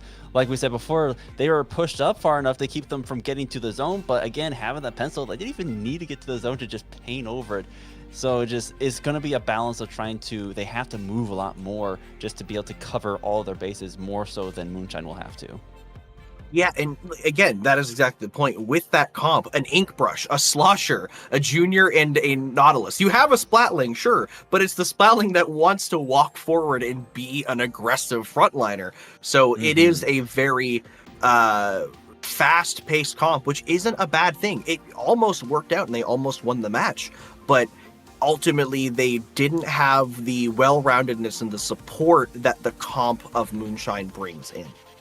And I feel like if they lost like too many of their members, that kind of just, their defense broke apart. They didn't have one good anchor or even just one good support to just lock things down to keep the momentum going. It's like they kind of fizzled out once they did lose some of their members, and so they're just trying to regain that. A lot more work for them. But that being said, going into Clam Blitz, where the name of the game is how fast you can get in and keep that, I think they might have a little bit more a little bit more luckier. But I say that, and they are bringing out the pencil. Not the pencil we're used to seeing, I will say, but it is a pencil nonetheless. Yeah, and honestly, like, I respect the switch. I think that even though Clam Blitz is, the mode where you have to run in the enemy base, you still need that anchoring. If they get wiped when they're pushing, they're just going to lose even more points than they gain. So switching magic from the junior onto this red pencil, I think, is a very good pick. And that Inkstorm is going to give them a lot of utility. These players are very strong, and they know they don't need to rely on the soda to win. They have the aggression already, so giving them that extra support, I think, is going to be a nice adjustment to be able to fight against Moonshine. Absolutely. I loved kind of like, we do have the different pens on each side, but I see that Moonshine also swapped over to having a Nautilus in their composition here. a vanilla Nautilus at that. So both teams are going to be rocking the rain here. It can be interesting to see kind of that matchup. But I think definitely Moonshine's going to have to watch out for the bucket and that brush because they're going to be just tag teaming them from the sides and the left. So right now they have a nice just paint coverage in there. They have a lot of space to lock down, but I think like if the brush or the bucket is able to make that breakaway, there could be some devastating picks coming out. Here comes those strikes into that bubble. Moonshine does break, but losing 2. That's not going to be the push that they want. Splatty actually getting a couple more clams than expected there, almost getting to 60. But with that wipeout, Icon is the first one back, and the +2 fellas are going to be taking the map already. Magic up on top, mid, where Apisto was earlier set up with the other colored pencil, and now just painting up mid, trying to give some space. They have 2 power clams, and they got a member down on each side. They're looking for an entrance here. They're trying to find a pick that will light the fire, that will start this push. I know they've added that anger to their combo. Holy moly, the speed at which they just gathered all those clams. They had the 2 power clams and then several individual clams to boot. All I need is that opening. 2 members of Moonshine are down. They have strikes and whales coming out. They're going to be just rushing that basket right here if they can survive. But no, they lose 2 of their members right on the doorstep to the basket. 3 members going down. It's just the brush remaining. They're just going to have to gather what clams they have and just retreat. That was so unfortunate. Yeah, you hate to see it, but there's still plenty of time in this game, and with the speed of their comp, I won't be surprised if they get another opportunity soon. But right now, +2 fellas need to be on the defensive here. A lot of clams in the hands of Moonshine, walking in here, holding all of the economy on the map, holding all that paint. Honestly, I'm surprised that Moonshine hasn't gone for the break yet. They haven't been able to get those picks. There's the ball, there's the break. Though, unfortunately, they do lose Icon. They do get a couple more claims in, 2 members down, just Gaming and Apisto left. They have to back up and respect that numbers advantage. They got a couple points, they got past the coveted 60-point barrier where you need those 2 power clams, and now they're just going to try to survive and find a new opportunity with only 1 minute and 45 seconds left. But no! Power clam comes in from 2+2 fellas. They're starting to push their own. Getting that first power clam in, but not really a whole lot of follow-up. Moonshine was really quick to come back from spawn and get the defense up and rolling. And like you said, because they got it past that 60 mark, it is going to take quite a bit of follow-up by +2 fellas to kind of take that lead back. I think just the fact that Moonshine was able to get 2 pushes in a row before +2 fellas could get their 1 in, I think that's going to set them up really well for this last minute here if they're able to maintain the space. But that being said, if they do just get too aggressive or get too greedy, they might just give up too much of that space. So it just comes down to that balance of how much do they want to push their advantage and how much do they just kind of want to keep the space that they have. +2 fellas kind of turtle up together in one spot, down 2 members right now. Just Magic and Kraken. Magic going down. Kraken is by themselves on that brush. They have to shark and hope that they aren't seen, but they have been spotted. Have to back up and respect the fact that their whole team is walking at them. Sneaking in, getting 3 members down is just Gaming on the pillow. They get 1 traded out. A delayed wipe as +2 fellas now break out into mid. 35 seconds left, and they need to get all the way down to 48. There's the break. There's the splashdown. Can they keep this push going and make it a game winner? There's that Mercy Clam coming in. Oh, I thought for sure they're going to be jumping it in, but no, the basket is going to close. We are still going to see the overtime kick in. We have 15 seconds remaining, but I think they were quick, but they weren't quite quick enough to get those last clams, and they need the power clam, or they're going to need some follow-up just to be able to break that lead again.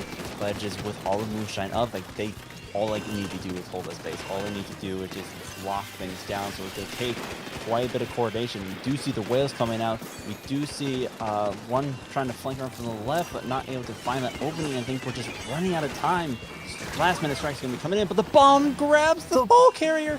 And the 3 down. No. Oh, the wipeout to seal the deal. Moonshine taking game 2 on Clamblet Scorch.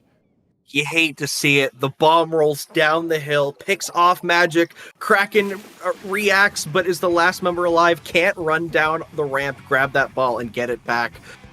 +2 fellas only needed a power clam and +3 to get the win there. But Moonshine holding out that defense, able to just keep them away, even with an aggressive comp, with a splashdown, with an ink brush, able to hold that defense is no small feat. So very impressive work. And I think again, like they did go down, like they got their whole team wiped in a couple of their pushes, but I think with the machine being able to stay alive and just kind of getting at least the trade, I think getting the trade was really kind of slow down +2 fellas enough just to allow Moonshine to build up the defense again.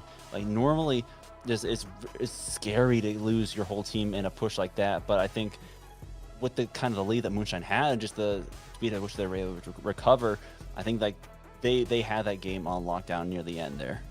Yeah, and as you talked about right there, we saw in the replay when gaming on that machine was the last one, they managed to trade out Kraken on that ink brush, the fastest one on the team, and that did give Moonshine more time to recuperate before that incoming push from +2 fellas at the end of the game. So just again, great work from Moonshine, just being able to prevent all of the things that the +2 fellas roster does best. But now going into game 3, tower control ship shape, this could be a very different story. Every mode in Splatoon is fairly different from the other, so you never really know what you're going to be seeing whenever you're switching. Absolutely, and it's like it was a very close match, that last one, but it's like you don't quite know where's the sweet spot for each team. What is their favorite mode that they really excel on? You know, like we could see, was it +2 fellas make their breakaway right here on tower control, or we could see Moonshine just absolutely sweep. It is going to come down because the momentum of particularly ship shape is just so important. It's just like keeping that space, keeping that area control is going to be super key here. Yeah, and one of the interesting things we're going to see is that different parts of the map can be specialized by different weapons. You know, ship shape has those 2 long bridges that are covered with grates. Those are really good for chargers, like, you know, the pencil we're seeing from Apisto and Magic, because it's a long, straight, narrow passage to shoot through. But it's also good for someone like Kraken on that ink brush who can run straight through it and use it as an avenue to get into the enemy base pretty much uncontested at the right time. But also a lot of splat bombs across these comps, so those can be very deadly there. Now we're seeing similar comps. We're seeing the vanilla pencil coming in from Magic this time instead of the red pencil. So they've made that adjustment. They wanted the soda for their teammates. Also losing the splashdown from the Nautilus on Deceased and actually bringing in the Inkstorm instead. That's right. They really wanted to keep that Inkstorm. And as you mentioned the brush before, I was going to say, not only is the brush able to kind of get into some of those areas really quickly, but because of how narrow this map is, the whale is going to be a lot harder to just dodge out of the way. So I think with the whale bearing down you and then the brush rushing straight at you, there's going to be a lot of speed and a lot of momentum coming out from +2 fellas here, and already we're seeing that in motion. Strikes are coming out. They're junior from Moonshine getting taken down here. That's going to be huge. A lot of their bomb support just taken down.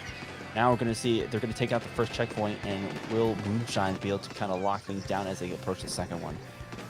Yeah, Moonshine trying to fight back. Now they do have 2 splashdowns on this comp now, so a lot of tower pressure possible, plus that bubble from their own pushes, but they need to actually get into position here. They managed to push out the +2 fellas. Now they have to back up to their own flat, but they did get that first checkpoint, which is one of the larger checkpoints for sure, so it definitely made a lot of good progress there in the first little bit, applying a lot more pressure than we've been seeing, but 3 down, I believe 2 going down to a splashdown while somebody else got picked off on the left side, just leaving Magic alone on that pencil to try to set up and get ready for their teammates to come back. But the aggressive bubble from Splatty already giving a lot of free space for Moonshine. And that's the scary thing with having a double splashdown comp. Like, you have to respect it unless you're like know for a fact, like, okay, I'm gonna make them use your splashdown before they want to. But it's like, if you don't, then they can just kind of keep the space they have for free here, and especially when they're on the tower. We're already seeing another splashdown coming out, and one online. They're just gonna take them down in the corner. They do get the cancel on the splashdown, but not before they just clear out that space. 10 points remaining. Baja going here on the blaster, trying to clear things out. +2 fellas rushing that tower, and they aren't able to knock them off, rising down to 6 points, but such a huge lead to have to come back from. Yeah, able to save the game, but it's still not mentally the way you want to have to fight in this game now. Not just over half the game left. 6 points. That is essentially a KO. At that point, I don't look at it and go, yeah, I need 5 points. No, you need to win. You need to just completely outright KO. Moonshine getting set up on the right side, trying to prevent any tower movement whatsoever from +2 fellas. 2 going down to Baja on that blaster. Deceased on the side of +2 fellas, getting on this right side, trying to prepare for their team to respawn. Baja coming up in with this blaster, has a splash there already. There it goes, unable to get any, but is able to buy time and space for the rest of Moonshine to push this tower forward. +2 fellas, they are on the warp path right now, but Moonshine, no, they are just trying to keep the tower on the other side of the map right now, just not even to give +2 fellas even a chance to move past the line of scrimmage and get towards that lead here. Oh, then Icon just doing fantastic work on those grades right here, locking down the left side here, and then we have the 3 members with Flat T, Bubbler ready to go, and they're just gonna try to pop it right at the last minute here to try to steal the KO, and there it is, Moonshine taking game 3. Yeah, Bubble on the tower, the nail in the coffin. It's so hard to get rid of that, especially with a relatively short-range comp that can't really reach that little propeller on the top of it that makes it take extra damage. Moonshine 3-0 in this set already. It is a best of 9, so +2 fellas are not out of it yet. They still have a chance, but just looking at these games, they're getting good pushes. I told my girlfriend I'm a +2 is getting a lot of points, but Moonshine is just consistently going those extra step, if anything, extra 2 steps ahead and just getting all those extra points and even KOs. So there's still time for +2 fellas to find, you know, a solution, an adjustment, and they've been trying. We've seen a lot of weapon changes across the team. You know, Magic has been switching up from the Junior to the pencils, and Deceased switching what Nautilus they were playing, but there's still another solution somewhere. They just have to find it. I think you're exactly right, Hammy. I think like +2 fellas, they're doing really well with getting the points at, and in fact, they're getting a lot of good early points right at the beginning of the game. But Moonshine, they're accelerating at literally that momentum. They're the ones that once they get the push going, they're able to just keep going and going and going, and then even though they're starting later in the game, they're able to just keep rolling it all the way into the final checkpoint there, and it's hard for +2 fellas to kind of stop that, or even not even just stop it. They're able to stop it, but then they're not able to kind of recover after that, not able to set up the next push after that. So I think it's like if they get to a game where they're able to just get that first lead and then keep rolling with that, then they might be able to kind of stall out what Moonshine has been throwing at them. Yeah, and that's exactly it. It's they have the speed, but it's the survivability and the longevity of what they're bringing. You know, we're seeing a lot of times where +2 fellas are going down multiple members, and Moonshine aren't getting staggered as often, and they've consistently had, you know, this blue pencil with the sodas, whereas I told my girlfriend I'm a +2 have only brought soda one single match. Again, Magic now on this red pencil once again, so they're relying on just sheer ability to play the game rather than a free get out of jail free card. Here once again, +2 fellas getting the early pump, getting the early just paint on the ground, keeping so much space here. Kraken looking for that little pick in the corner here, and with the pencil down, they honestly could start pushing for the space. There's the Junior stands in their way with that bubble here, making it difficult for them to push the plat, but really it's just who's going to get their special first, who's going to be able to kind of offset the little balance we have right now. And it seems like +2 fellas is going to be one tossing their specials, but it's going to be their bucket, and their Nautilus is going to be eating it. 3 members down already. For I told my girlfriend I'm in +2. As they do manage to stop the Rainmaker though. Moonshine unable to get a free checkpoint with those picks. They are pushing onto the plat, which isn't a great position. Hammer is ready and coming out from Baja. Does get traded out by Deceased on that Nautilus though. That might be able to buy +2 fellas a little bit of space, as yes, Flat T does go down while carrying that Rainmaker. Oh, unfortunate jump attempt caught on the camera. No. You hate to see it. That's when you wish the spec cam wasn't on you. +2 fellas now getting back into mid, trying to buy a little bit of space, but Moonshine does have the numbers advantage. I was like, Moonshine, like, even though they kind of stalled out, they were able to push it hard. Like, they still kept a lot of the paint that they had from that push here. Like, we see most of it is blue in the mid right now. So, +2 fellas going to be popping that rain, trying to find some space here. The hammer does get canceled out, but they're using a lot of resources just to get back into mid right now. And with so many of Moonshine up, they are going to have a tough time trying to get it to the checkpoint. I think they're going to have to take a whole... Oh, well, I say that. They actually got 3. This could be a free checkpoint for them if they're able to find the 4th. There's the exact solution to what you said, is just get the picks. If you think there's too many people, reduce the number of people. Getting that checkpoint, they are now in the lead. +2 fellas want to get more points in this, though. We've seen the good pushes that Moonshine can get, so you're not going to be content with just a checkpoint. Krakenmare on this Rainmaker now. 3 members down from Moonshine, just the bucket left. They have to get through, and look at that, 11 points. That is looking like what Moonshine's been giving us this set. So +2 fellas may be safe with this push. They now need to make sure that they can't give Moonshine opportunities. The longer that checkpoint stands, the better odds they have of winning this game. Man, Kraken, the Roadrunner, just absolutely taking that Rainmaker all the way to 11 points right there. That's going to be a huge push to be able to just hold on to for the time being. And like I said before, if they're able to just keep that momentum that they had early game, keep Moonshine from regaining the momentum they had, like, they could just absolutely hold on to this lead. And it seems like they're doing a good job of doing that right now. Using the strength to try to just stall out for mid, keep some of that space that they have here. Going to be trading out the bucket for the Luna Blaster, but Moonshine do have 2, I'm sorry, have 1 special online right now. Just the bucket with the strikes here, but already we're seeing +2 fellas popping their own specials. Whale just looking for that splat here, just absolutely pushing Icon to the back corner and are just on the ropes. I think they are looking to just kind of push that lead that they have right now. Moonshine are playing very patient here, very calm. They know they're up 3-0 in this set, and they know that rushing into things won't make it any better, so they're looking for the perfect opportunity to get this lead. We've seen substantial pushes from them so far this set. They know they can do it, they just need an opportunity. But +2 fellas are not giving in, and they're not giving them any chances. Kraken putting out those whales, trying to stall some time. Here comes the strikes. Apiso going down to the combination of the specials. 2 members down in Moonshine, but they're going for the pop. They get 1. The hammer coming in from Baja. They're trying to make a push out of this. They do get 2 down. They're going to be trying to go for that checkpoint, but the Nautilus and the Pencil here just kind of pincering around that spinner right there, just not making it easy for them. Icon just trying to dodge all the bombs, all the ink, everything getting thrown at them just to get to that 1 checkpoint here.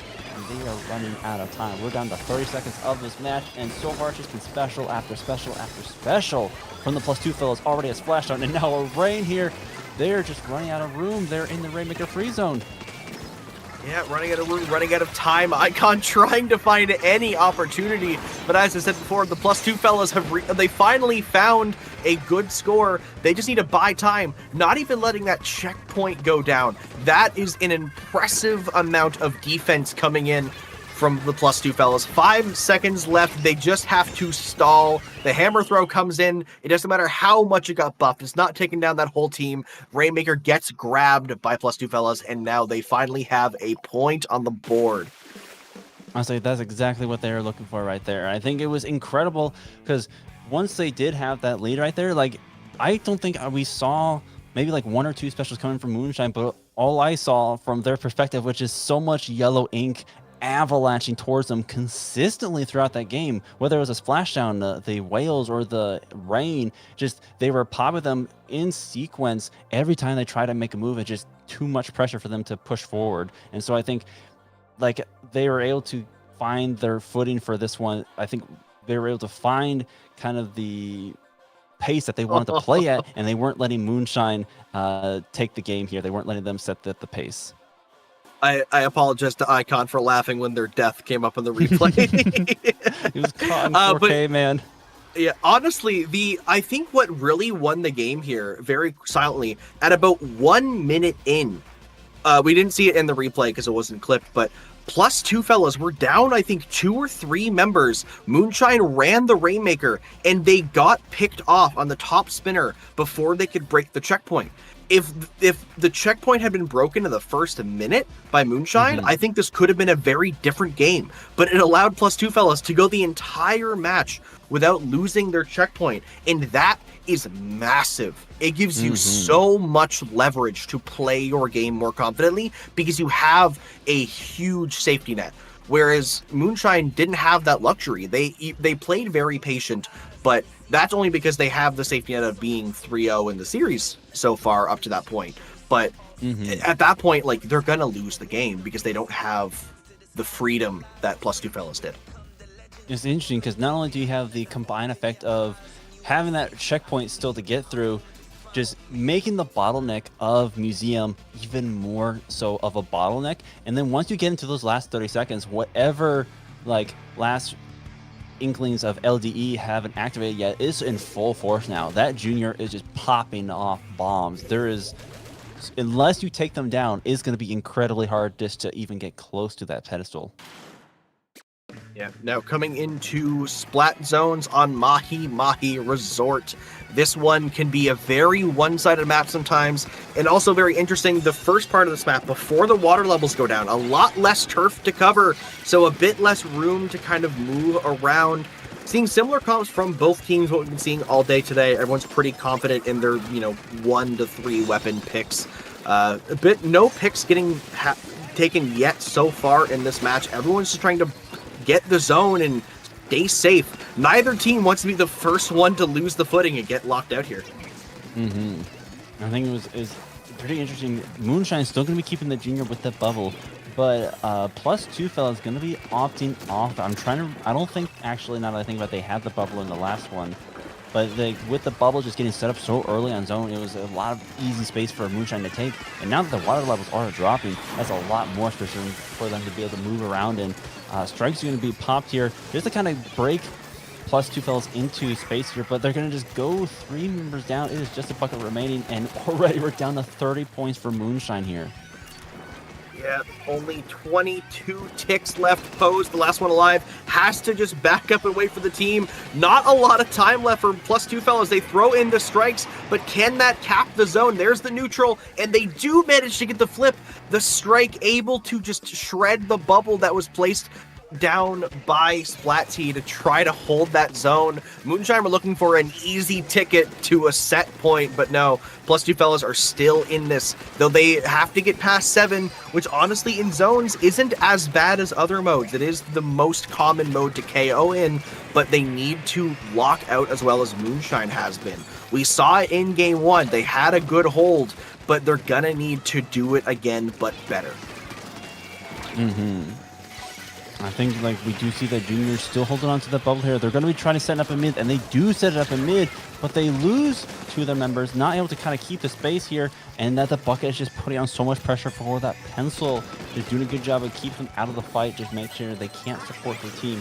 Cooler is going to get popped here. They are going to paint for the zone, but like you said, 7 points. We were 10 seconds ago at 100 points. Now we're already seeing the lead swapped, and we are so close to seeing the possible KO unless Moonshine able to get the nice 2 down that they did. And so now it is going to be back in their favor, but holy moly, that was a close one.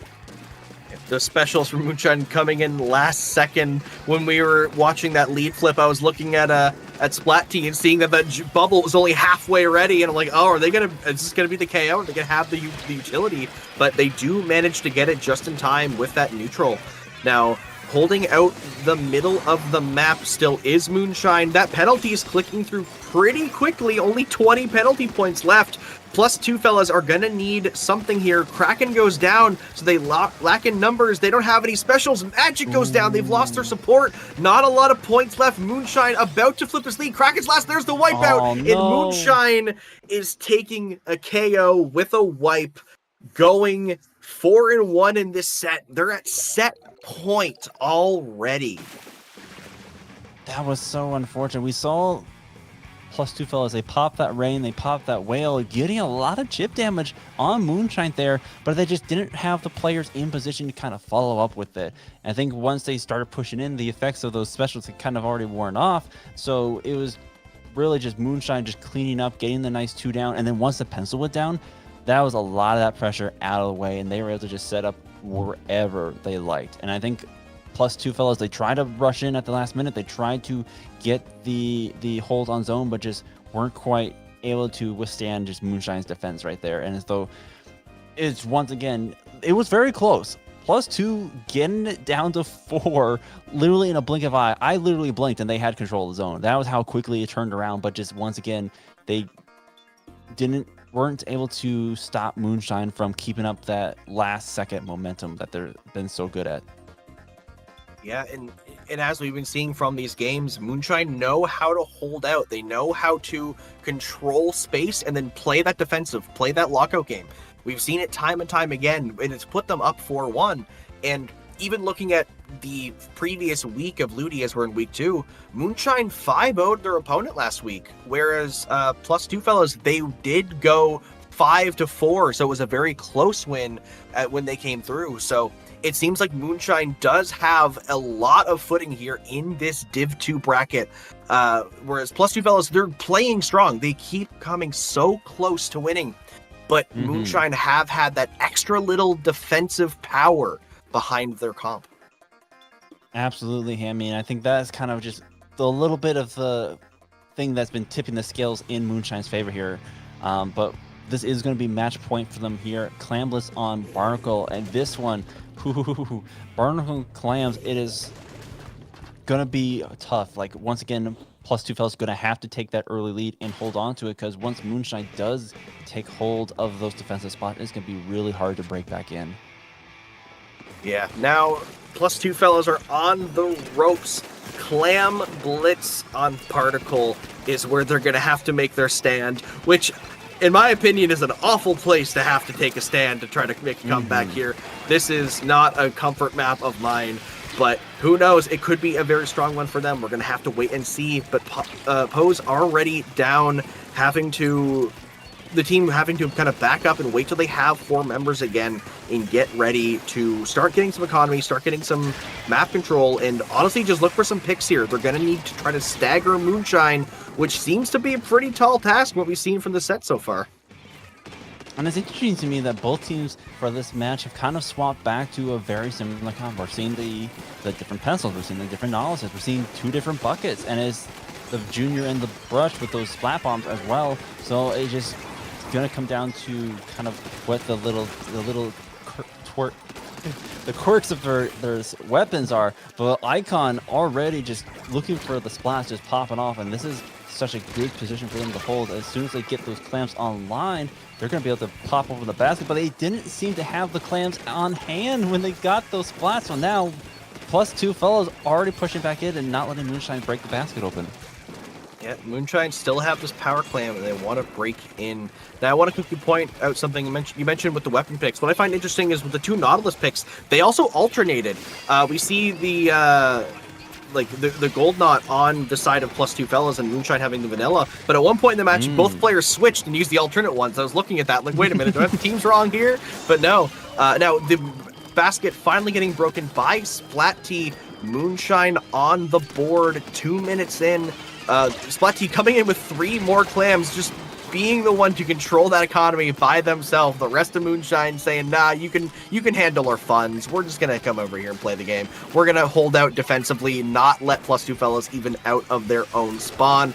Krakenmare sharking on that left side of the long game, waiting for an opportunity to run down a Pisto on this pen, but not able to see any opportunities. Does just send out those whales to kind of buy some space. Taking back their plat is +2 fellas, but Moonshine are still looking pretty hot right now. I was going to say, like, Moonshine opted to let the basket close and didn't have any sort of follow-up kind of there, but I think +2 fellas doing a good job of retaking their plat when they did, because they didn't want Moonshine to be set up for another push. So now they're just kind of, it's a fight for clams if anything, because Moonshine really were able to collect a lot of them before having to back up. And even though +2 have the space right now, they just not going to be having any clams for the next follow-up, and already Moonshine is taking back that space that they had just lost here. So I think if +2 fellas, if they lose any sort of ground at this point, like, that could be a detrimental push coming from Moonshine. But some nice fights coming out here. 2 down off of Moonshine. But no, the pen is going to clean things up, and 3 members down. It is just cracking on that brush. Icon is going to be looking for that space once again, and 2 power clams are going to be making their way into the basket. the patience from Moonshine is impeccable. We're watching them; they're fully calm and waiting for the opportunity.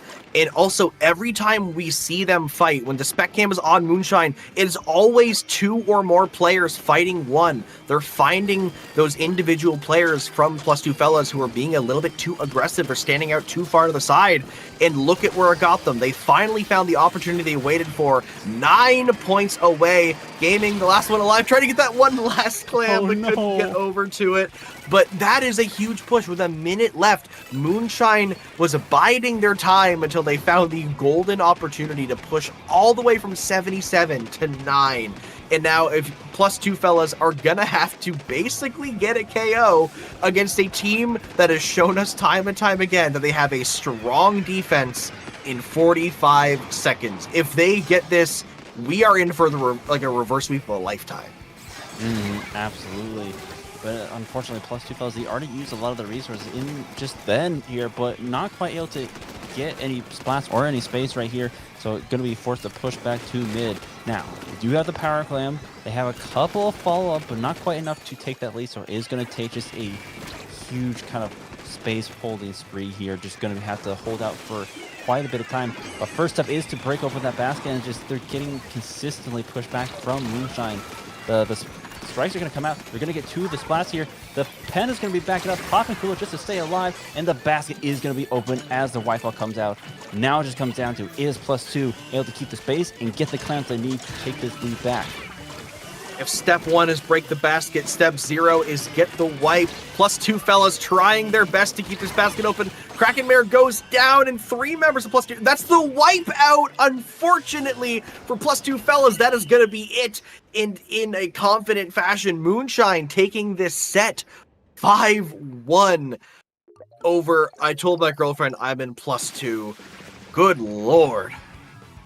Indeed. That was, especially for a 5th game, like, oh man. So like Moonshine, even they that wipeout could have been huge. Like, we saw just how far +2 fellas were pushed up in the last couple of seconds right here, but it just came down to they didn't have the clan economy. They didn't have the clan spawns they need to keep the basket rolling. But Moonshine, on the other hand, we saw from that clip right there, when they did have the opportunity to push in, they had a stockpile of those clams just saved up. And it was like just the kind of the strategical just fallback. Like, they let the basket close for the first push just so they could come back, recollect the clams, and then push back in again. And that's what they've been consistently able to do well here. Just able to kind of play the patient game, just play the long game, and not let +2 take too many of their players or too much of the space back.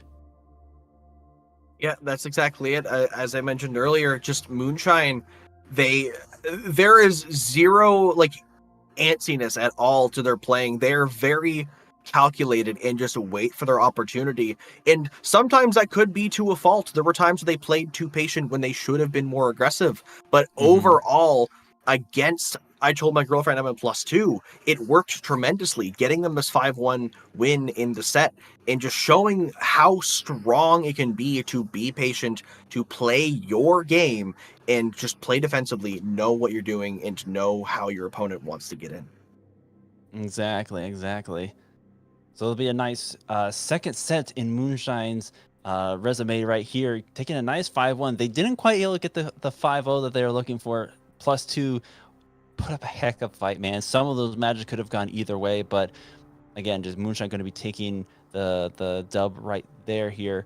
And that's going to really set them up well for the next couple of weeks, just because when you're able to get some of those early leads, that's going to put some of the pressure off your mind for later down the line when you're having to fight some really close sets for that final win. Yeah, now that is all for this set. Once again, congratulations to Moonshine for the victory. I Told My Girlfriend I'm a +2. There's still more LUTI, obviously. At least you're not in the dangerous O2 territory where you're basically out of the running. There are still opportunities. Just got to lock in next time. Now, before we head out, Maddie, where can the lovely viewers find you on the internet? Well, you can find me in all the usual places at IMENGamerII, Twitch, Twitter, YouTube, Blue Sky, all the places. But yeah, where can the good people find you, Hammy? You can find me most actively on Blue Sky at hitw.inc. I believe it's right if I can point my finger the correct way, angled, there we go. And you basically anywhere else, Twitch, YouTube, wherever, at Hammy in the Wall. That is my full username. It's a mouthful. That's why I usually make it more of an acronym. Now, that being said, thank you to both the teams for playing. Maddie, thank you for commentating. Really appreciate it. Jorian, shout outs for the spec cam and for operating the stream. And those of you watching in chat live, don't go anywhere. In about 7 minutes, we have another LUTI set coming up for you. It is going to be Star Guardians of Chaos versus Killer Blues. That is going to be a Division 7 Week 2 match. I know for sure I'm sticking around to watch it. Actually, I believe, Maddie, you're going to be on the mic for that as well. So I guess you're not going anywhere. We get to see more of you. As I say, unless there's some swapperoo, like I'm still gonna be around. I am definitely looking forward to watch this match. It's gonna be once again taking notes. But yeah, thank you all for hanging out. Thank you all for watching. Stay tuned for the next setup, and we'll be right back.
Season 1 of the Stronghold Beginners Academy is coming to a close.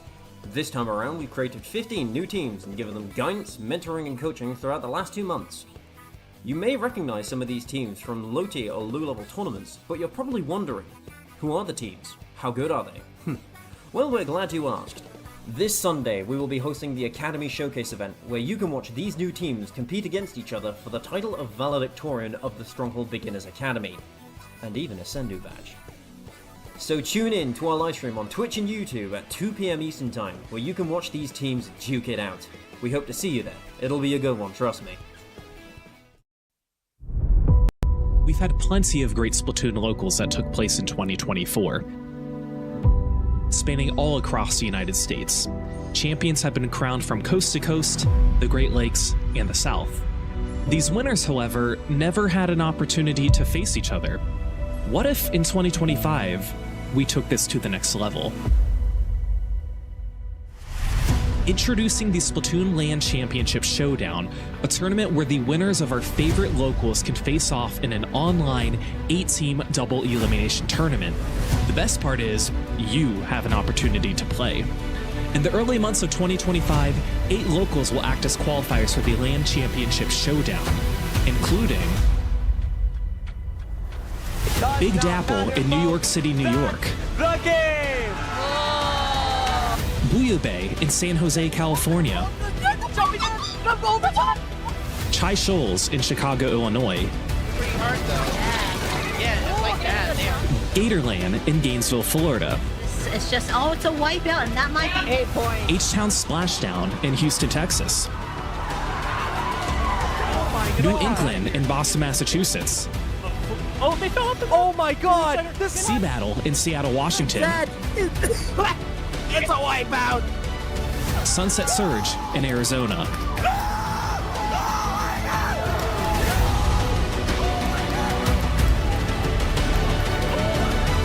Win at one of these locals, you get an automatic bid to participate in the LAN Championship Showdown in April 2025, streamed on Splatoon Tourney.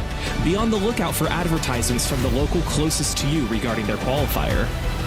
Who will come out on top?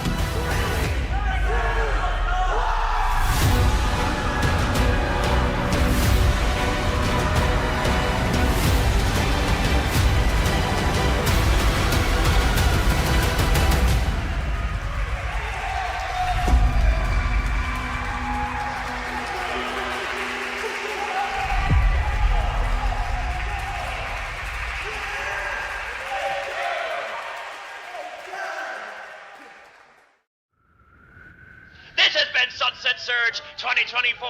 This has been the most hype I've ever been in a long time. Well, I'm happy to hear, man. I'm happy to hear.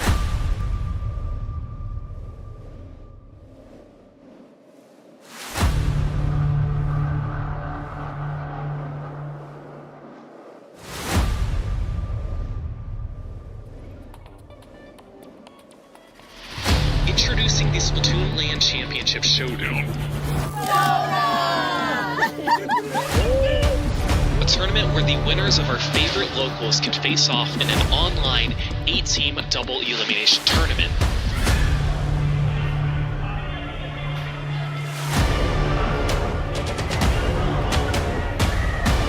I think they get it.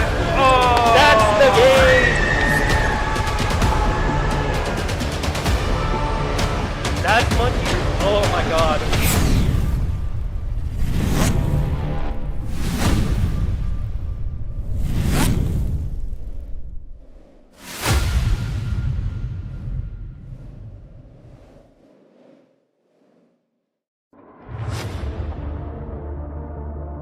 Introducing the Splatoon LAN Championship Showdown. A tournament where the winners of our favorite locals can face off in an online 8-team double elimination tournament. Kick down the clock, all 4 of them alive. One. Two That's picks. it. Put one behind the toilet. Can they get something too? The best part is, you have an opportunity to play. Oh! Oh! Oh! Oh! Oh!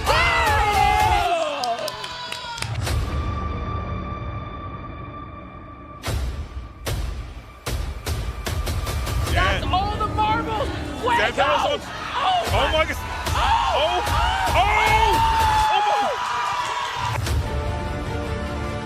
Oh, that's a lot of control. He might just get it here. They Allowing them to take the lead. barely. You're gonna get blocked by the You gotta go! You gotta go! No! It's up to Red to recap the zone all on her own. And they get Just it. like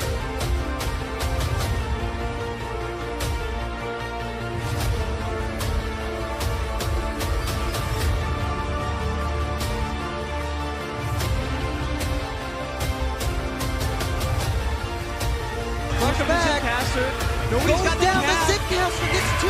He gets 2. Who will come out on top?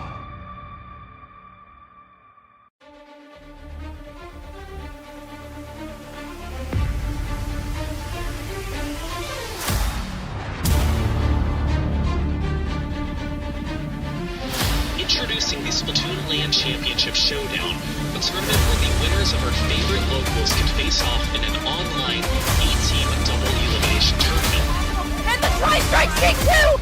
With Kronos coming in and following up with the third, that is the wipeout going with 10 seconds left to go!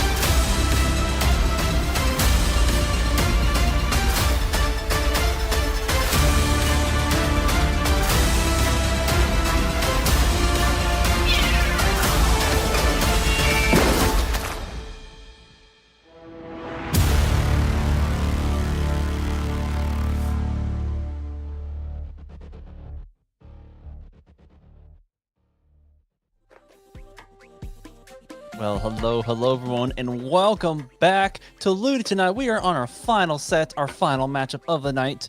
Join me is Enki. Welcome on in, Enki. How are you doing tonight? I'm fantastic. We've seen some great sets tonight. I'm excited to see just one more. How are you doing tonight? I'm doing great. I am hyped up to be watching these sets. I was just talking about Killer Blues here versus Star Guardians of Chaos, both with some phenomenal logos. I love a good artistic team logo. Fantastic.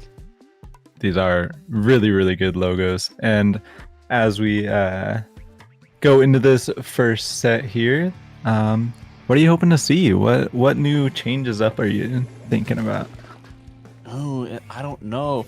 Oh, well, that was not something that was on my list, but I love to see it. That was not on my list either. So first of all, let's just, I'm going to address the Dynamo on Killer Blues here. Love to see some Dynamo play on the map of zones. But then on the other side, we're also going to be seeing a bow, the incline bow from Guardians of Chaos here. Going to be an interesting matchup here because I know the Dynamo really does well with some of those ledge camping, both on the defense and the offense, but at the same time, just the bow can really do that from such a long ways away. It'll be interesting how that matchup plays up. Yeah, it's going to be really fun to watch that. We also see the buffed Ultra Stamp from this week's patch on the side of Killer Blues. That's going to be exciting to see if they get any good throws, get any good moments out of that.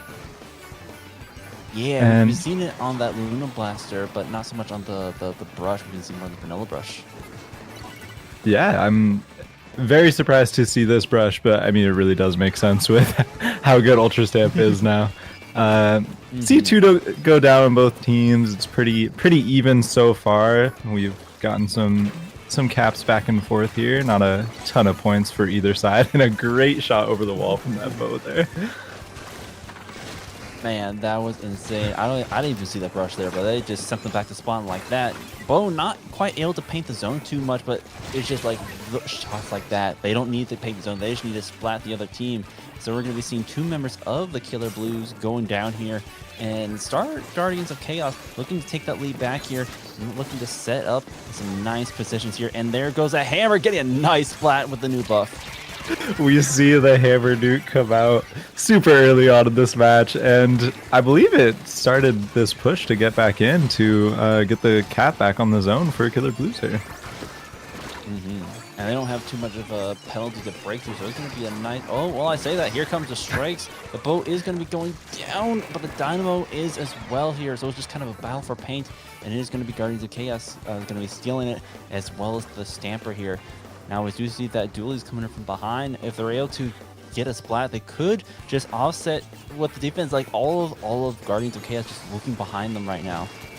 Yeah, but they've already burnt through, you know, almost all their penalty here, and they're starting to put even more points on the board, especially with this really aggressive bubble from the roller. I believe they got 2 kills out of that as well.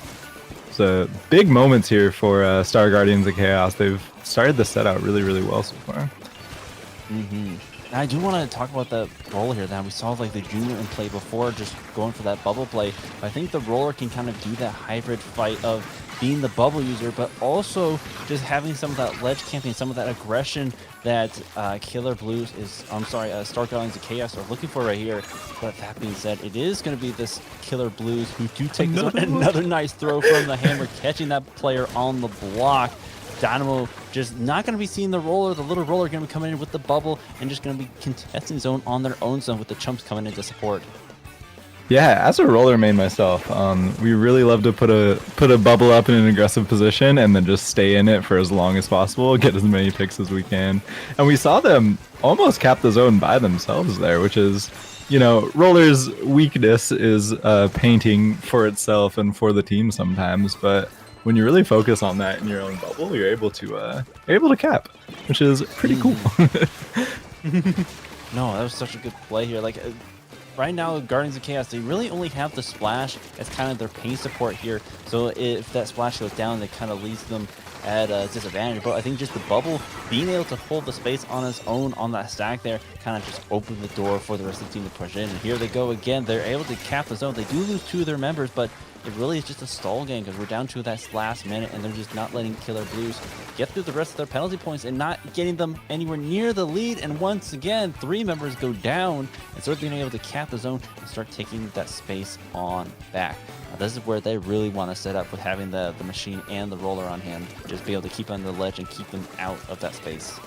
Yeah, absolutely. And then they also have the range and even more ability to fire over walls and fire over ledges with the bow there. So on this map, they are really set up for success when they get into a good position to just lock out the other team. And the rest of the team of Star Guardians of Chaos has done really well fighting in front of the bow as well to kind of work off those damage numbers and get the picks that they need. And as I say that, they finish out the match. So the first game goes to Star Guardians of Chaos. Indeed. Now, like, I think that's such a good point you made. Like, even though I said, like, Guardians of Chaos, they only have the one true painter, they're able to do so much ledge and chip damage otherwise. Like, we saw the bow make that insane shot on the brush in that alley across the map.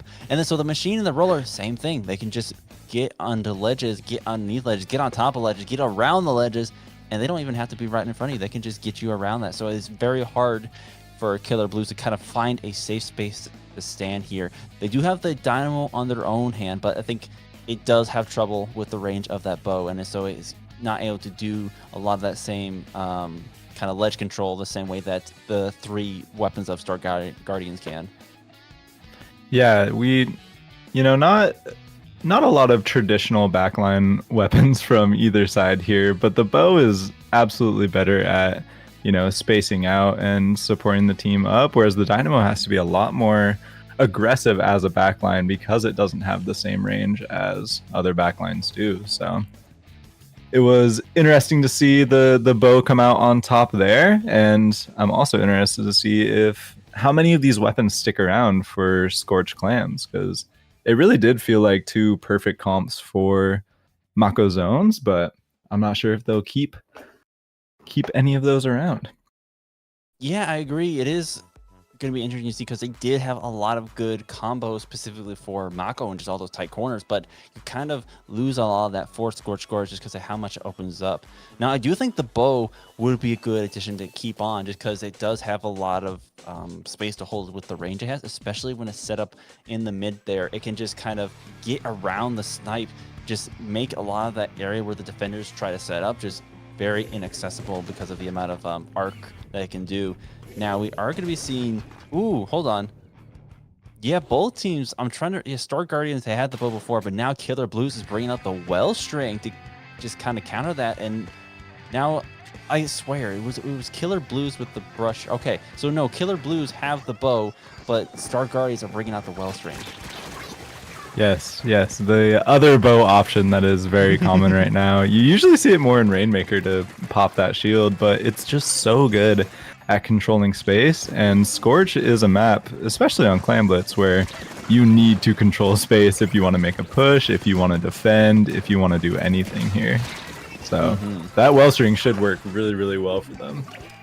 Yeah, exactly. And I think like the one thing that it kind of can do more so than the bow, like the regular tri-stringer has a lot more range, but because of how open it is, the Wellstring can kind of get a lot wider shots, able to kind of keep more of that open space to themselves. Now that being said, we do see that the Zipcats are coming out, just distracting the enemy, getting 2 members of Guardians of Chaos down here. Splashdown is going to try to find one, but the Dualies unfortunately is going to go down. So it's kind of just a soft reset, but it's still Killer Blues with the nice paint control in mid here, with the Wells or the Tri-Stringer set up really nicely on top of that mid there. So it's just a matter of biding their time, finding the opening to get that power clam in. Yeah, Killer Blues have done a really good job early in this game to control the space, to start to build up a push. They weren't successful the first push getting a score in, and the Blaster was able to flank around here to splat the power clam carrier there, but the brush circled around, got them, grabbed their power clam, and was able to put it in. So let's see if they can get any more points out of this push here. It was really nicely done here. Just they did kind of get started up by the flank, but they were able to recover really quickly and pop the crab to kind of keep the momentum going. Now they didn't have too much. They had the one power clam, but that being said, they're able to get 2 members of Guardians of Chaos down here, and they still have so much map control in mid. Like, they didn't get too many points, but they didn't lose too much of their space at the same time. So honestly, in the long run, that's going to do really well for them as they set up. Now, they are going to be losing a lot of space here as the Guardians of Chaos kind of push their way in, but you know, it's like they don't have the kind of power clams to back that up, and they're going to be losing several members in the process. Yeah, that brush did a great job dropping out right there, coming around, getting, I think, 3 picks in the process, and just completely shutting down that push before they could make it happen.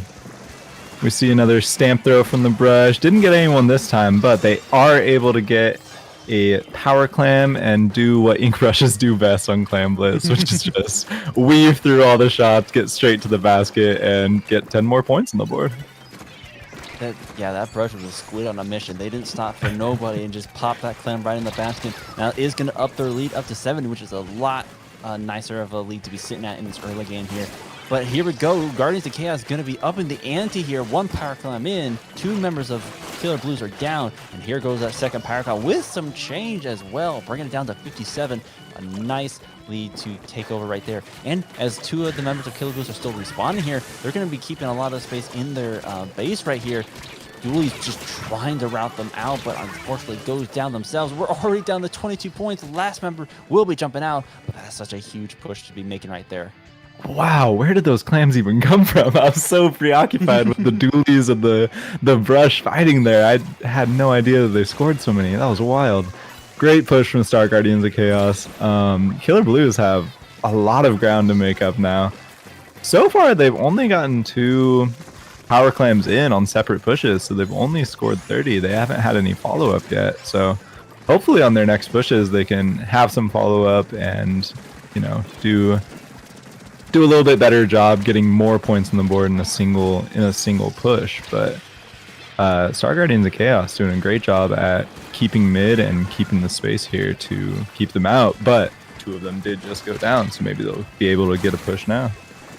I think that's the key right there. Is like Killer Blues have been doing a good job of keeping the overall space of the map, keeping the pacing going. But like you said, they've only been able to get like 1 power clam in at a time for each push, so they haven't had the giant push that the Guardians had. And now they're going to be going in a wipeout here. We only have 30 seconds left in this match, and they are only able to get it down to 51 here.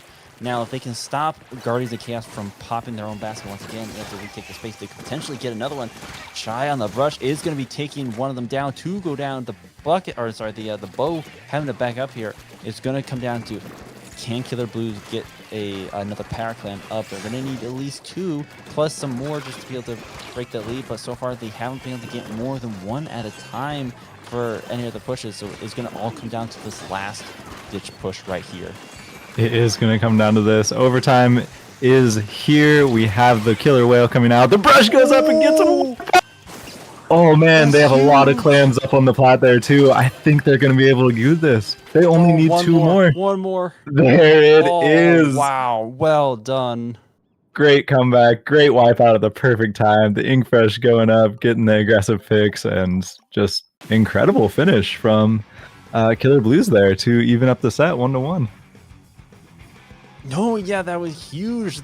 We saw the killer whales getting popped right there, but then the brush weaving right in to clean that up. Like, it was almost a feint right there. You would expect the brush to be the one with the ball, but instead they went for the splash that time, able to kind of swap things around, and then they had so many power clams. Clams literally spawned on basket as they were pushing for them to make another power clam to just even up the score, and then just the wipeout was huge. The wipeout was exactly what they need to kind of break in, and then just everything else just fell into place.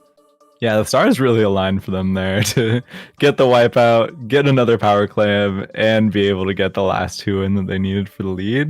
Just incredible finish. You couldn't have written a better finish in Clam Blitz Scorch here. It's very fun match to watch. Oh, absolutely. And it might be a little bit early. Go ahead.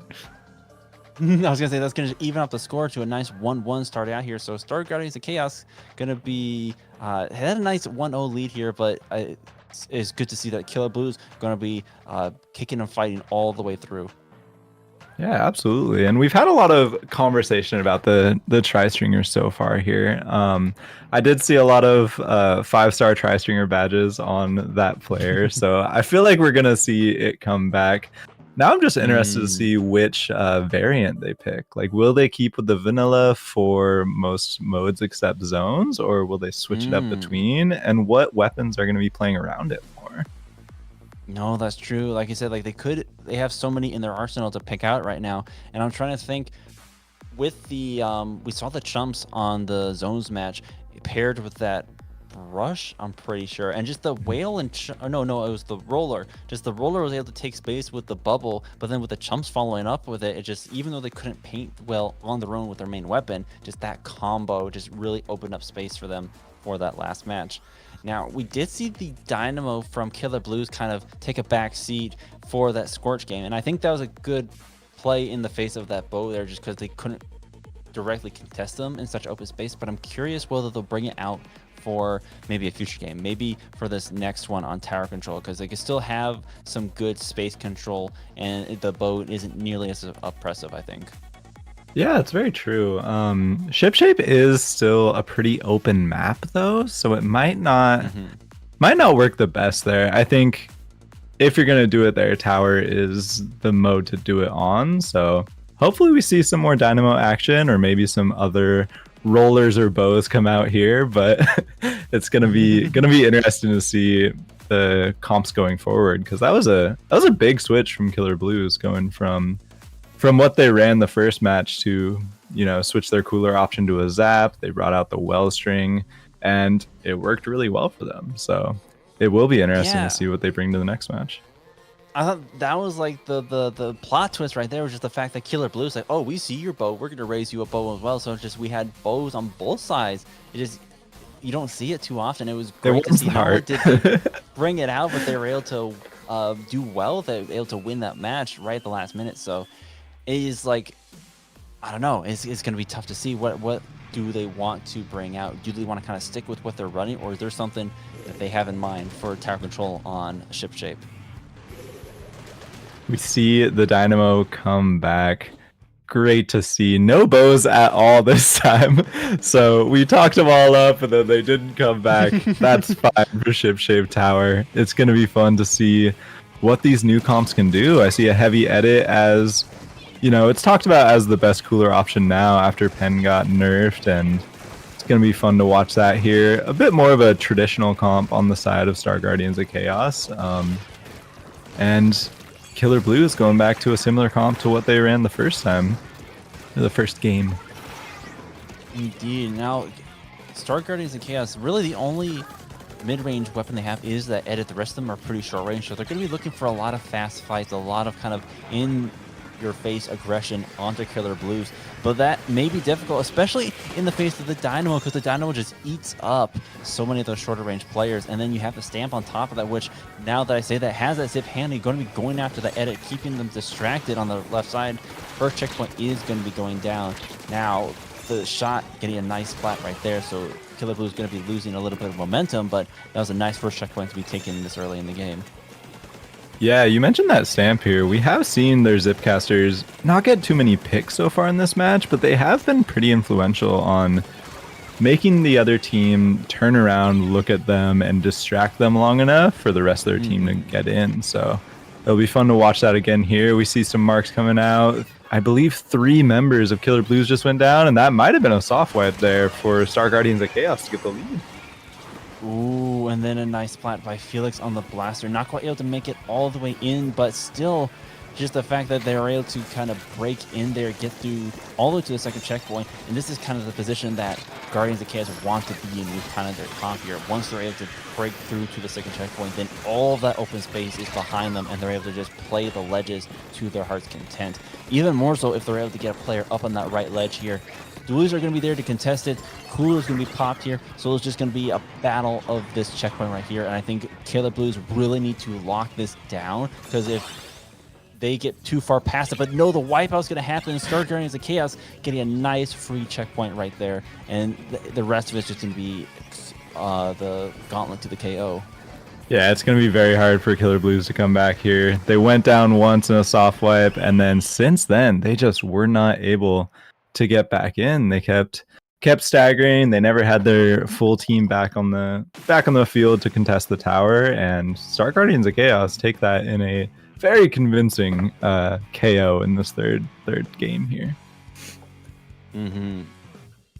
I think like it was interesting because Killer Blues definitely had a nice push going right at the beginning there. I think if they were able to keep up the momentum, but again, just that kind of long range presence, or sorry, the mid range presence they had between the Dynamo and the Stamper just kind of fell apart once the tower got too far to their base right there. And I think just the individual fights that broke out, the Blaster just being hyper aggressive, just pop and splash down right up in the base right there, just kind of made it difficult for them to kind of regroup here. They really wanted that time to kind of reset and take back some of the space, but just the speed at which Star Guardians pushed down on them just made it too difficult to do that.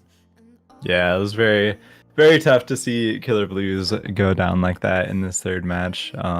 Definitely it's the most convincing win we've seen so far. You know, the other two were pretty close, back and forth games. This one, Killer Blues had one push, Star Guardians Chaos ran it all the way back. So it shows that they were really good at, you know, getting the whole team down and then just locking them out from there, which can be easy to do on ship shape, especially when you have a weapon like a custom blaster in there and those shooters to just support it with paint and support it with getting the picks, getting the chip damage to follow up. And yeah, they did a really good job. So it's going to be tough for Killer Blues to come back from a loss like that, but I believe they can do it. We've seen them win a match already, and yeah, I think this is a good set.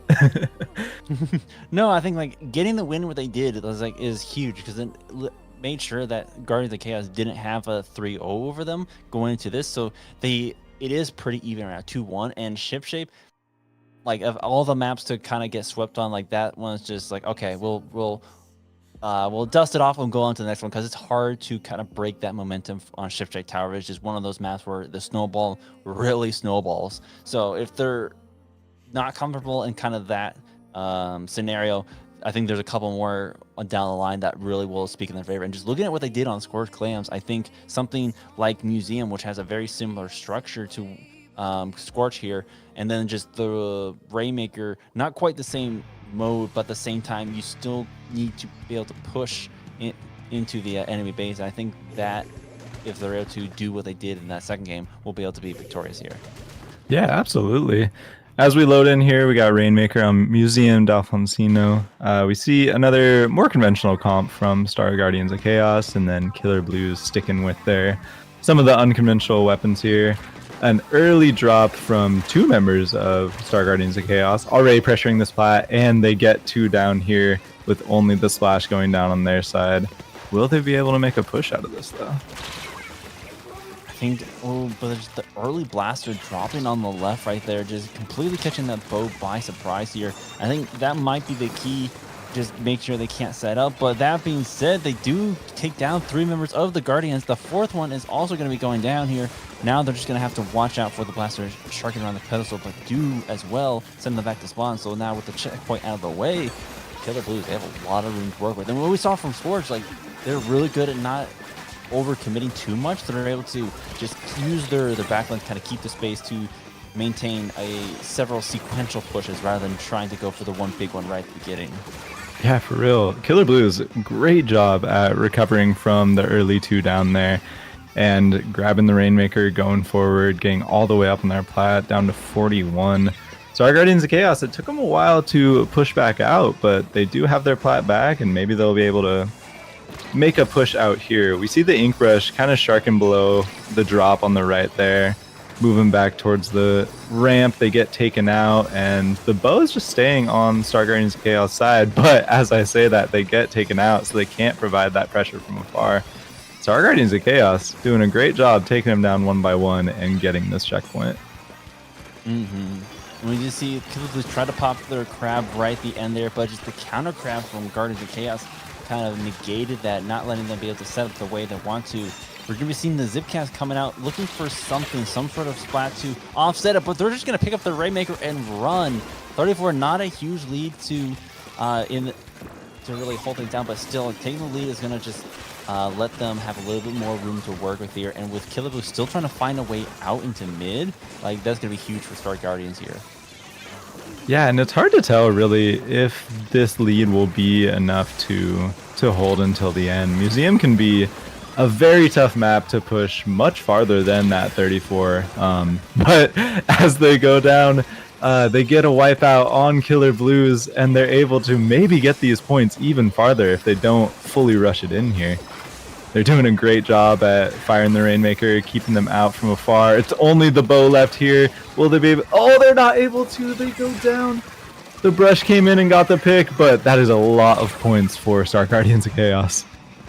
And I love the speed at which Guardians just kind of pushed up onto the spinner right there. So even if they didn't really want to get the points, just being able to take that particular space, keep the bottleneck with the Rainmaker, just basically allows them to stall for the time right there. They still were able to push it so far, all the way down to 14. Killer Blues were just barely able to knock it out, or sorry, to stop the push, but just did it at the cost of a lot of their players. So Star Guardians still have a lot of this space to kind of play around with, and they don't even necessarily need to pick it up here, just because Killer Blues has to expend in so many other specials, so many other resources, just even break into mid that Guardians, they're sitting really pretty right now. They really are. They're able to just sit back on their plat, keep, 2 or 3 players back there, and send one out into the mid to try to take down some picks. They're in a really good spot here, especially getting all the way to 14. You don't see a lot of KOs on Museum unless there's multiple wipes in a row. So seeing this on the side of Star Guardians of Chaos, it's not looking great for Killer Blues here. Yeah, that's about as close as a KO you can get without actually KOing. I think, like Hammy said in the last set, it's like at this point you practically have to KO in order to get that lead back here. But we're already seeing 2 of the members of Killer Blues, including the backline, their bow, going down to Guardians of Chaos here. And they're once again just putting on so much pressure on their plat, on their spinner, and just really limiting the amount of options that our Killer Blues have to work with. We do see the brush just trying to flank around from the side several times, but just they're not quite able to break in on their own. But here we see another opportunity for Killer Blues as the blaster comes in from behind, trying to sneak a splat there, not quite able to take them down, but they did waste a lot of time as we're down to 20 seconds here, and Star Guardians are coming back from spawn here for the defense. Yeah, we're going to see probably one more good push opportunity here as we have 10 seconds left. This brush on the side of Killer Blues has done a great job in getting, one pick, but they immediately get called out to where the shooters can turn around and get them. We saw the edit go down here. The brush is going to be able to jump back in. They're in a good spot to push this forward, but if they wait too much longer, Star Guardians of Chaos are just, they're going to be able to take them out like that. The edit and the burst bomb, or the edit and the blaster, they're able to get the chip damage on the Rainmaker. And they just weren't able to push as far as Star Guardians of Chaos were with that wipeout, unfortunately.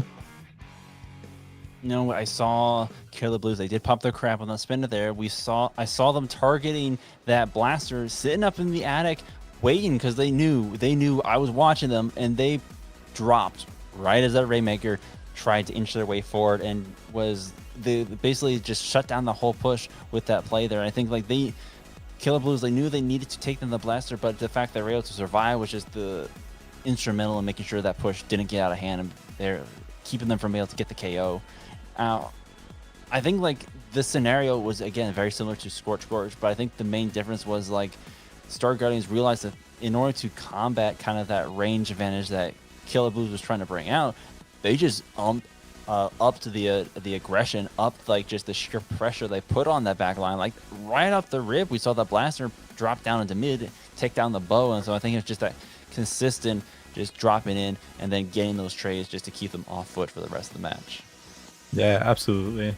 And I think through these 4 games here, we've really been reminded that Splatoon is a team game. And when the team is working together and pushing together and fighting together, that's when these wins have come out. And I don't think it was any more apparent than in that last game. The brush on the side of Killer Blues was able to drop down, get a pick or two, but the rest of the team wasn't pushed up, or at least wasn't ready to push with them. So, the picks they were getting against a team that has a cooler, it's not making a huge impact, and they're able to turn around, take you out, and focus back going forward. So I hope to see Killer Blues work together a little bit more with the brush here, because they are getting some great flanks, getting some great picks or trades, but just not able to take the space, take those opportunities to push and run down the rest of the team. Yeah, absolutely. And I liked what you said before. Like the brush was able to able to run in and kind of get some trades, but they weren't quite able to pop off the same way they were on Scorch Gorge. And we saw the Blaster kind of doing a very similar thing on the side of Guardians of Chaos, but the difference being was when the Blaster went in and got a trade, Guardians of Chaos already had the lead. So when they got the trade, that was a trade to their advantage. It slowed down Killer Blues' progression back into mid, versus when the brush needed to get a player down to create an advantage. When they got that trade like that, it was back to square one. They weren't quite able to get the advantage that they needed. So just kind of that roll, that stagger that left Killer Blues without able to push their way forward. Now that being said, here in zones, like that Blaster is not going to have as much room to work around with, so they can kind of utilize, especially in this early game, a lot of that range that they've been wanting to work with.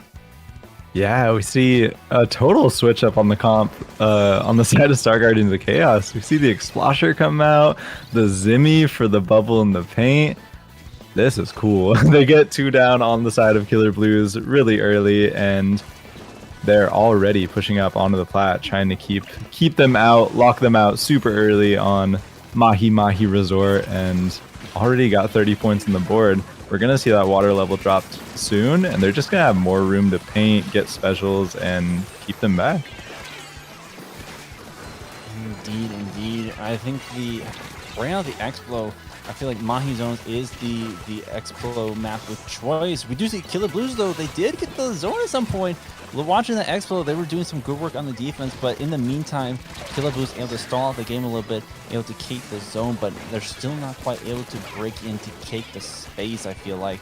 It is now in a 2v2 situation here. If the Brush is able to rush down that Explo, that's going to create a lot of space for them to work with, but I think just that little offset is going to, with the Explo, is going to give both the range and the chip damage that Star Guardians need to kind of just zone out what Killer Blues is bringing. Yeah, for real.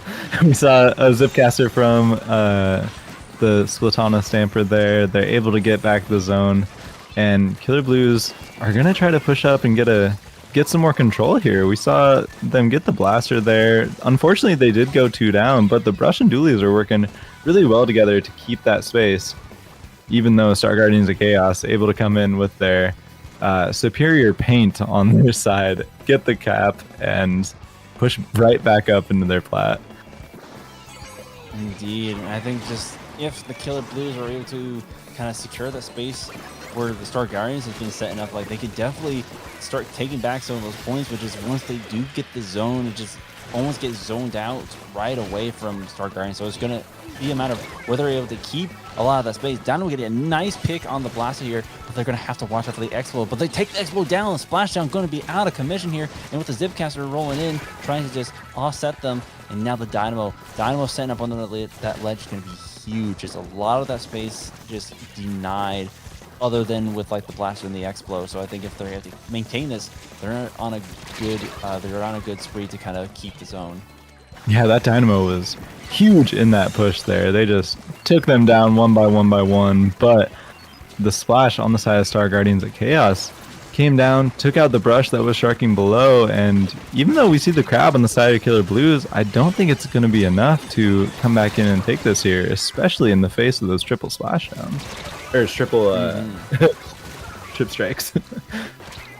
No, yeah, both the strikes and the splashdown have been detrimental to Killer Blues right here. Like, that Explo is scary enough on his own, but once they have that splashdown, you really don't want to push too far. You really have to respect it just because they could pop at any moment. But now we're getting down to the last couple of points here in Guardians of Chaos, or Killer Blues. They have to break in, but no, Guardians of Chaos are going to keep his own and have a splashdown to just solidify that victory. Yeah, the splashdown was a bit of a celebration there, if not to fully make sure they couldn't get it in that last second. But another dominant performance from Star Guardians of Chaos. Mahi is a map that can really go back and forth very quickly, but even when they were on the back foot, they were wiped out, or the zone got taken from them, they were able to get back in really, really quickly, not let Killer Blues get down their penalty at all. And yeah, in the end, their paint and their pressure was just too much. They take the 4th out of 5 games here so far. Indeed. I think like something that Killer Blues have been struggling with, when they did have that nice hold on like that match that they won here, the Brush was able to go in and do a lot of damage to Guardians of Chaos. But in these last couple of matches, it's been a lot of trades coming out from Killer Blues. And if they're, again, like I said before, if they want to do that kind of play, they really need to get that early. They have some sort of hold of the objective right in the beginning, but because they keep trading out too early, they're just not able to kind of build up the momentum they need. They have been swapping around their comp a bit. They've been bringing back the Dynamo and the Bow, but just they haven't been able to find an answer for kind of the Blaster. And we even saw a Zimmy coming out from Guardians of Chaos here. Just between that and the Neo, just so much paint, so much chip damage. I think like if they're able to lock down the Blaster first before they can strike, then that will open up a lot of avenues for them to contest with the rest of what Guardians is bringing out. Yeah, that's so true. And I think the Blaster is the one weapon we've seen consistently from the side of Star Guardians of Chaos throughout all of this. So, like you said, they made a lot of game saving or game changing plays. And if Killer Blues are able to identify that and work together to take them down before they strike or before they get, 2 or 3 of them, they might be able to do better and win this Clam Blitz match like they did in game 2. So hopefully Clams is their mode. They can get some momentum here and push back in. But Barnacle and Dime is a very lockout map, and if you get a good push going, it's very hard to get back in. Oh, 100%. And I think like it does come down to exactly that. And I think rolling with the Brush, they're sticking with the same comp they had before, and we're going to be seeing the return of that Wellstring. But like you said, it is going to come down to kind of the lockout that they're able to hold, and it's just so hard to break it when they do get locked out. We are going to be seeing 2, 3, but members of both sides, actually. There's a lot of trades going out. So I think the Dynamo, if they're able to kind of hold the space here, that can allow their team to regroup and respawn here. It's just going to be a matter of, there's going to be a lot of space and a lot of clams going to Star Guardians in this early bout right here. Yeah, we see they're able to take back mid, even though Killer Blues were really aggressive right in the start there, almost to a fault. They got a couple good picks, but they just went in almost too fast. And the Junior there pushed up with that power clam, but the Dynamo was enough of a threat to, make them miss, make them try to think they could get in the basket. But in the end, they fell a little bit short. So let's see if they can build another clam and keep this pressure up here. Indeed, and that was a nice stop by the Dynamo right there. Let's see if they can pull it off again, and they do. 2 members down. The Crab is going to get popped, going to be open up the space. They do get the Power Clam in, but with only the Bow remaining, I think Killer Blues are going to be able to push up and take a lot of space off of this. I think like if they're able to stop kind of the jumps coming in, take a stack early on like they are right here, that's going to open up a lot of space for them. And get a nice flat on the Blaster. Blaster going down. It's going to be huge. Getting a second from Nox and the Crab. 3 from the Nox and the Crab.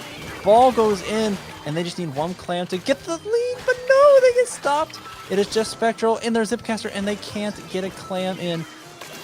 Oh, it was so close. That crab tank there was huge, and they were able to get that power clam in, but unfortunately, Star Guardians of Chaos just got back out just quick enough to take down the team, and with the Stamper in the Zipcaster there, they weren't able to throw any clams. And I'm not sure if you noticed this, but it was a single auto bomb that stopped that push. Really?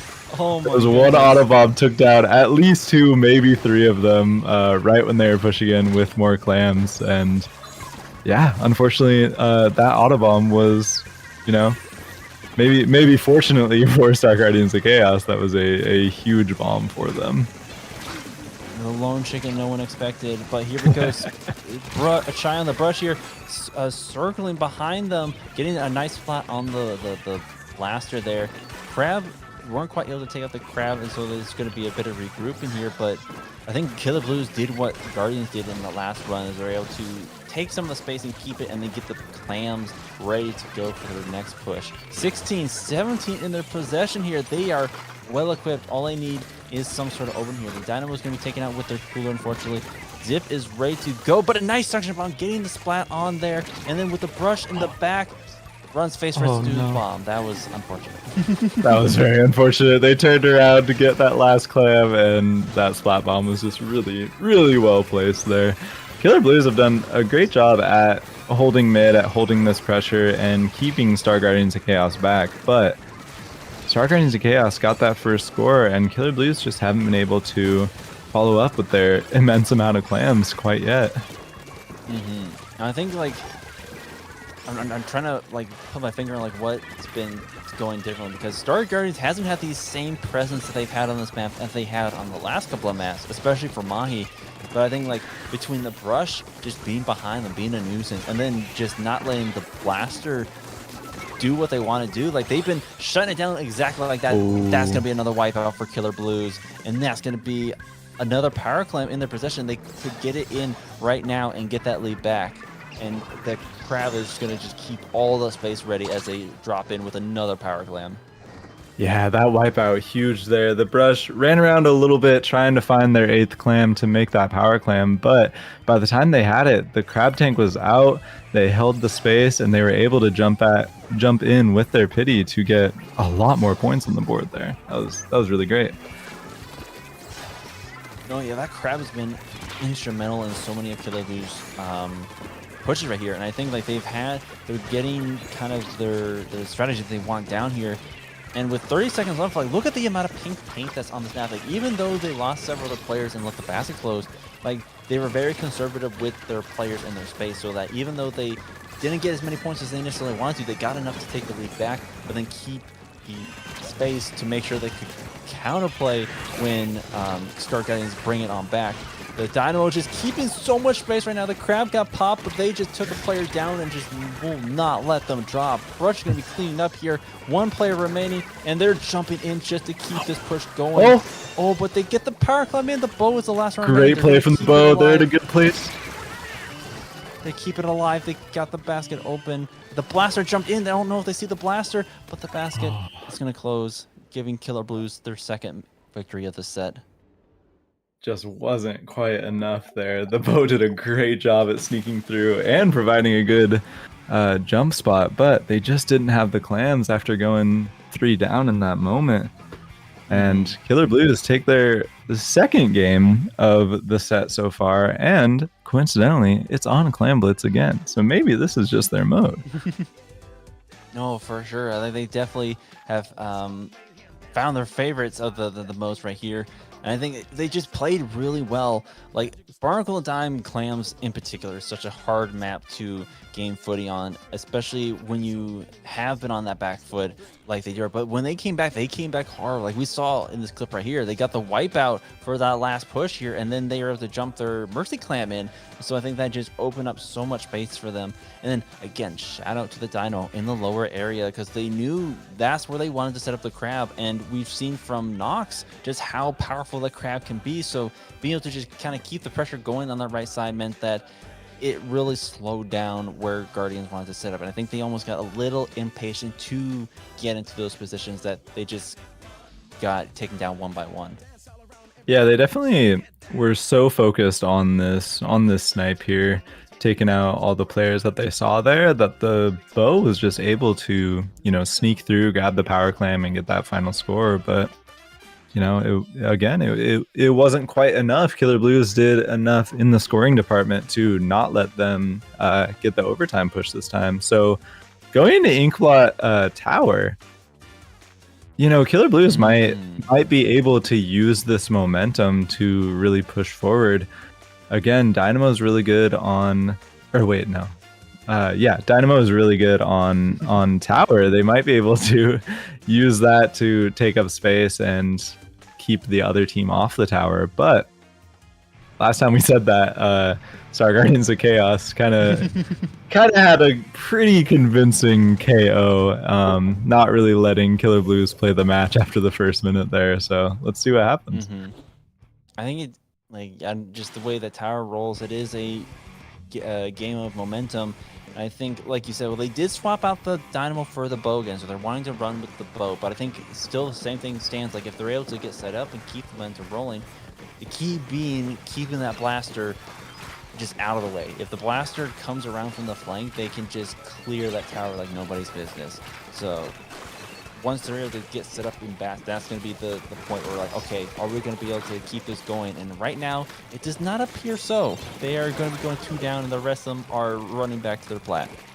Yeah, it looked like they were about to make a good push there, but Star Guardians of Chaos did a great job at recovering, at keeping the rest of the players out, and only letting them get about 3 points there. We see 2 different bows.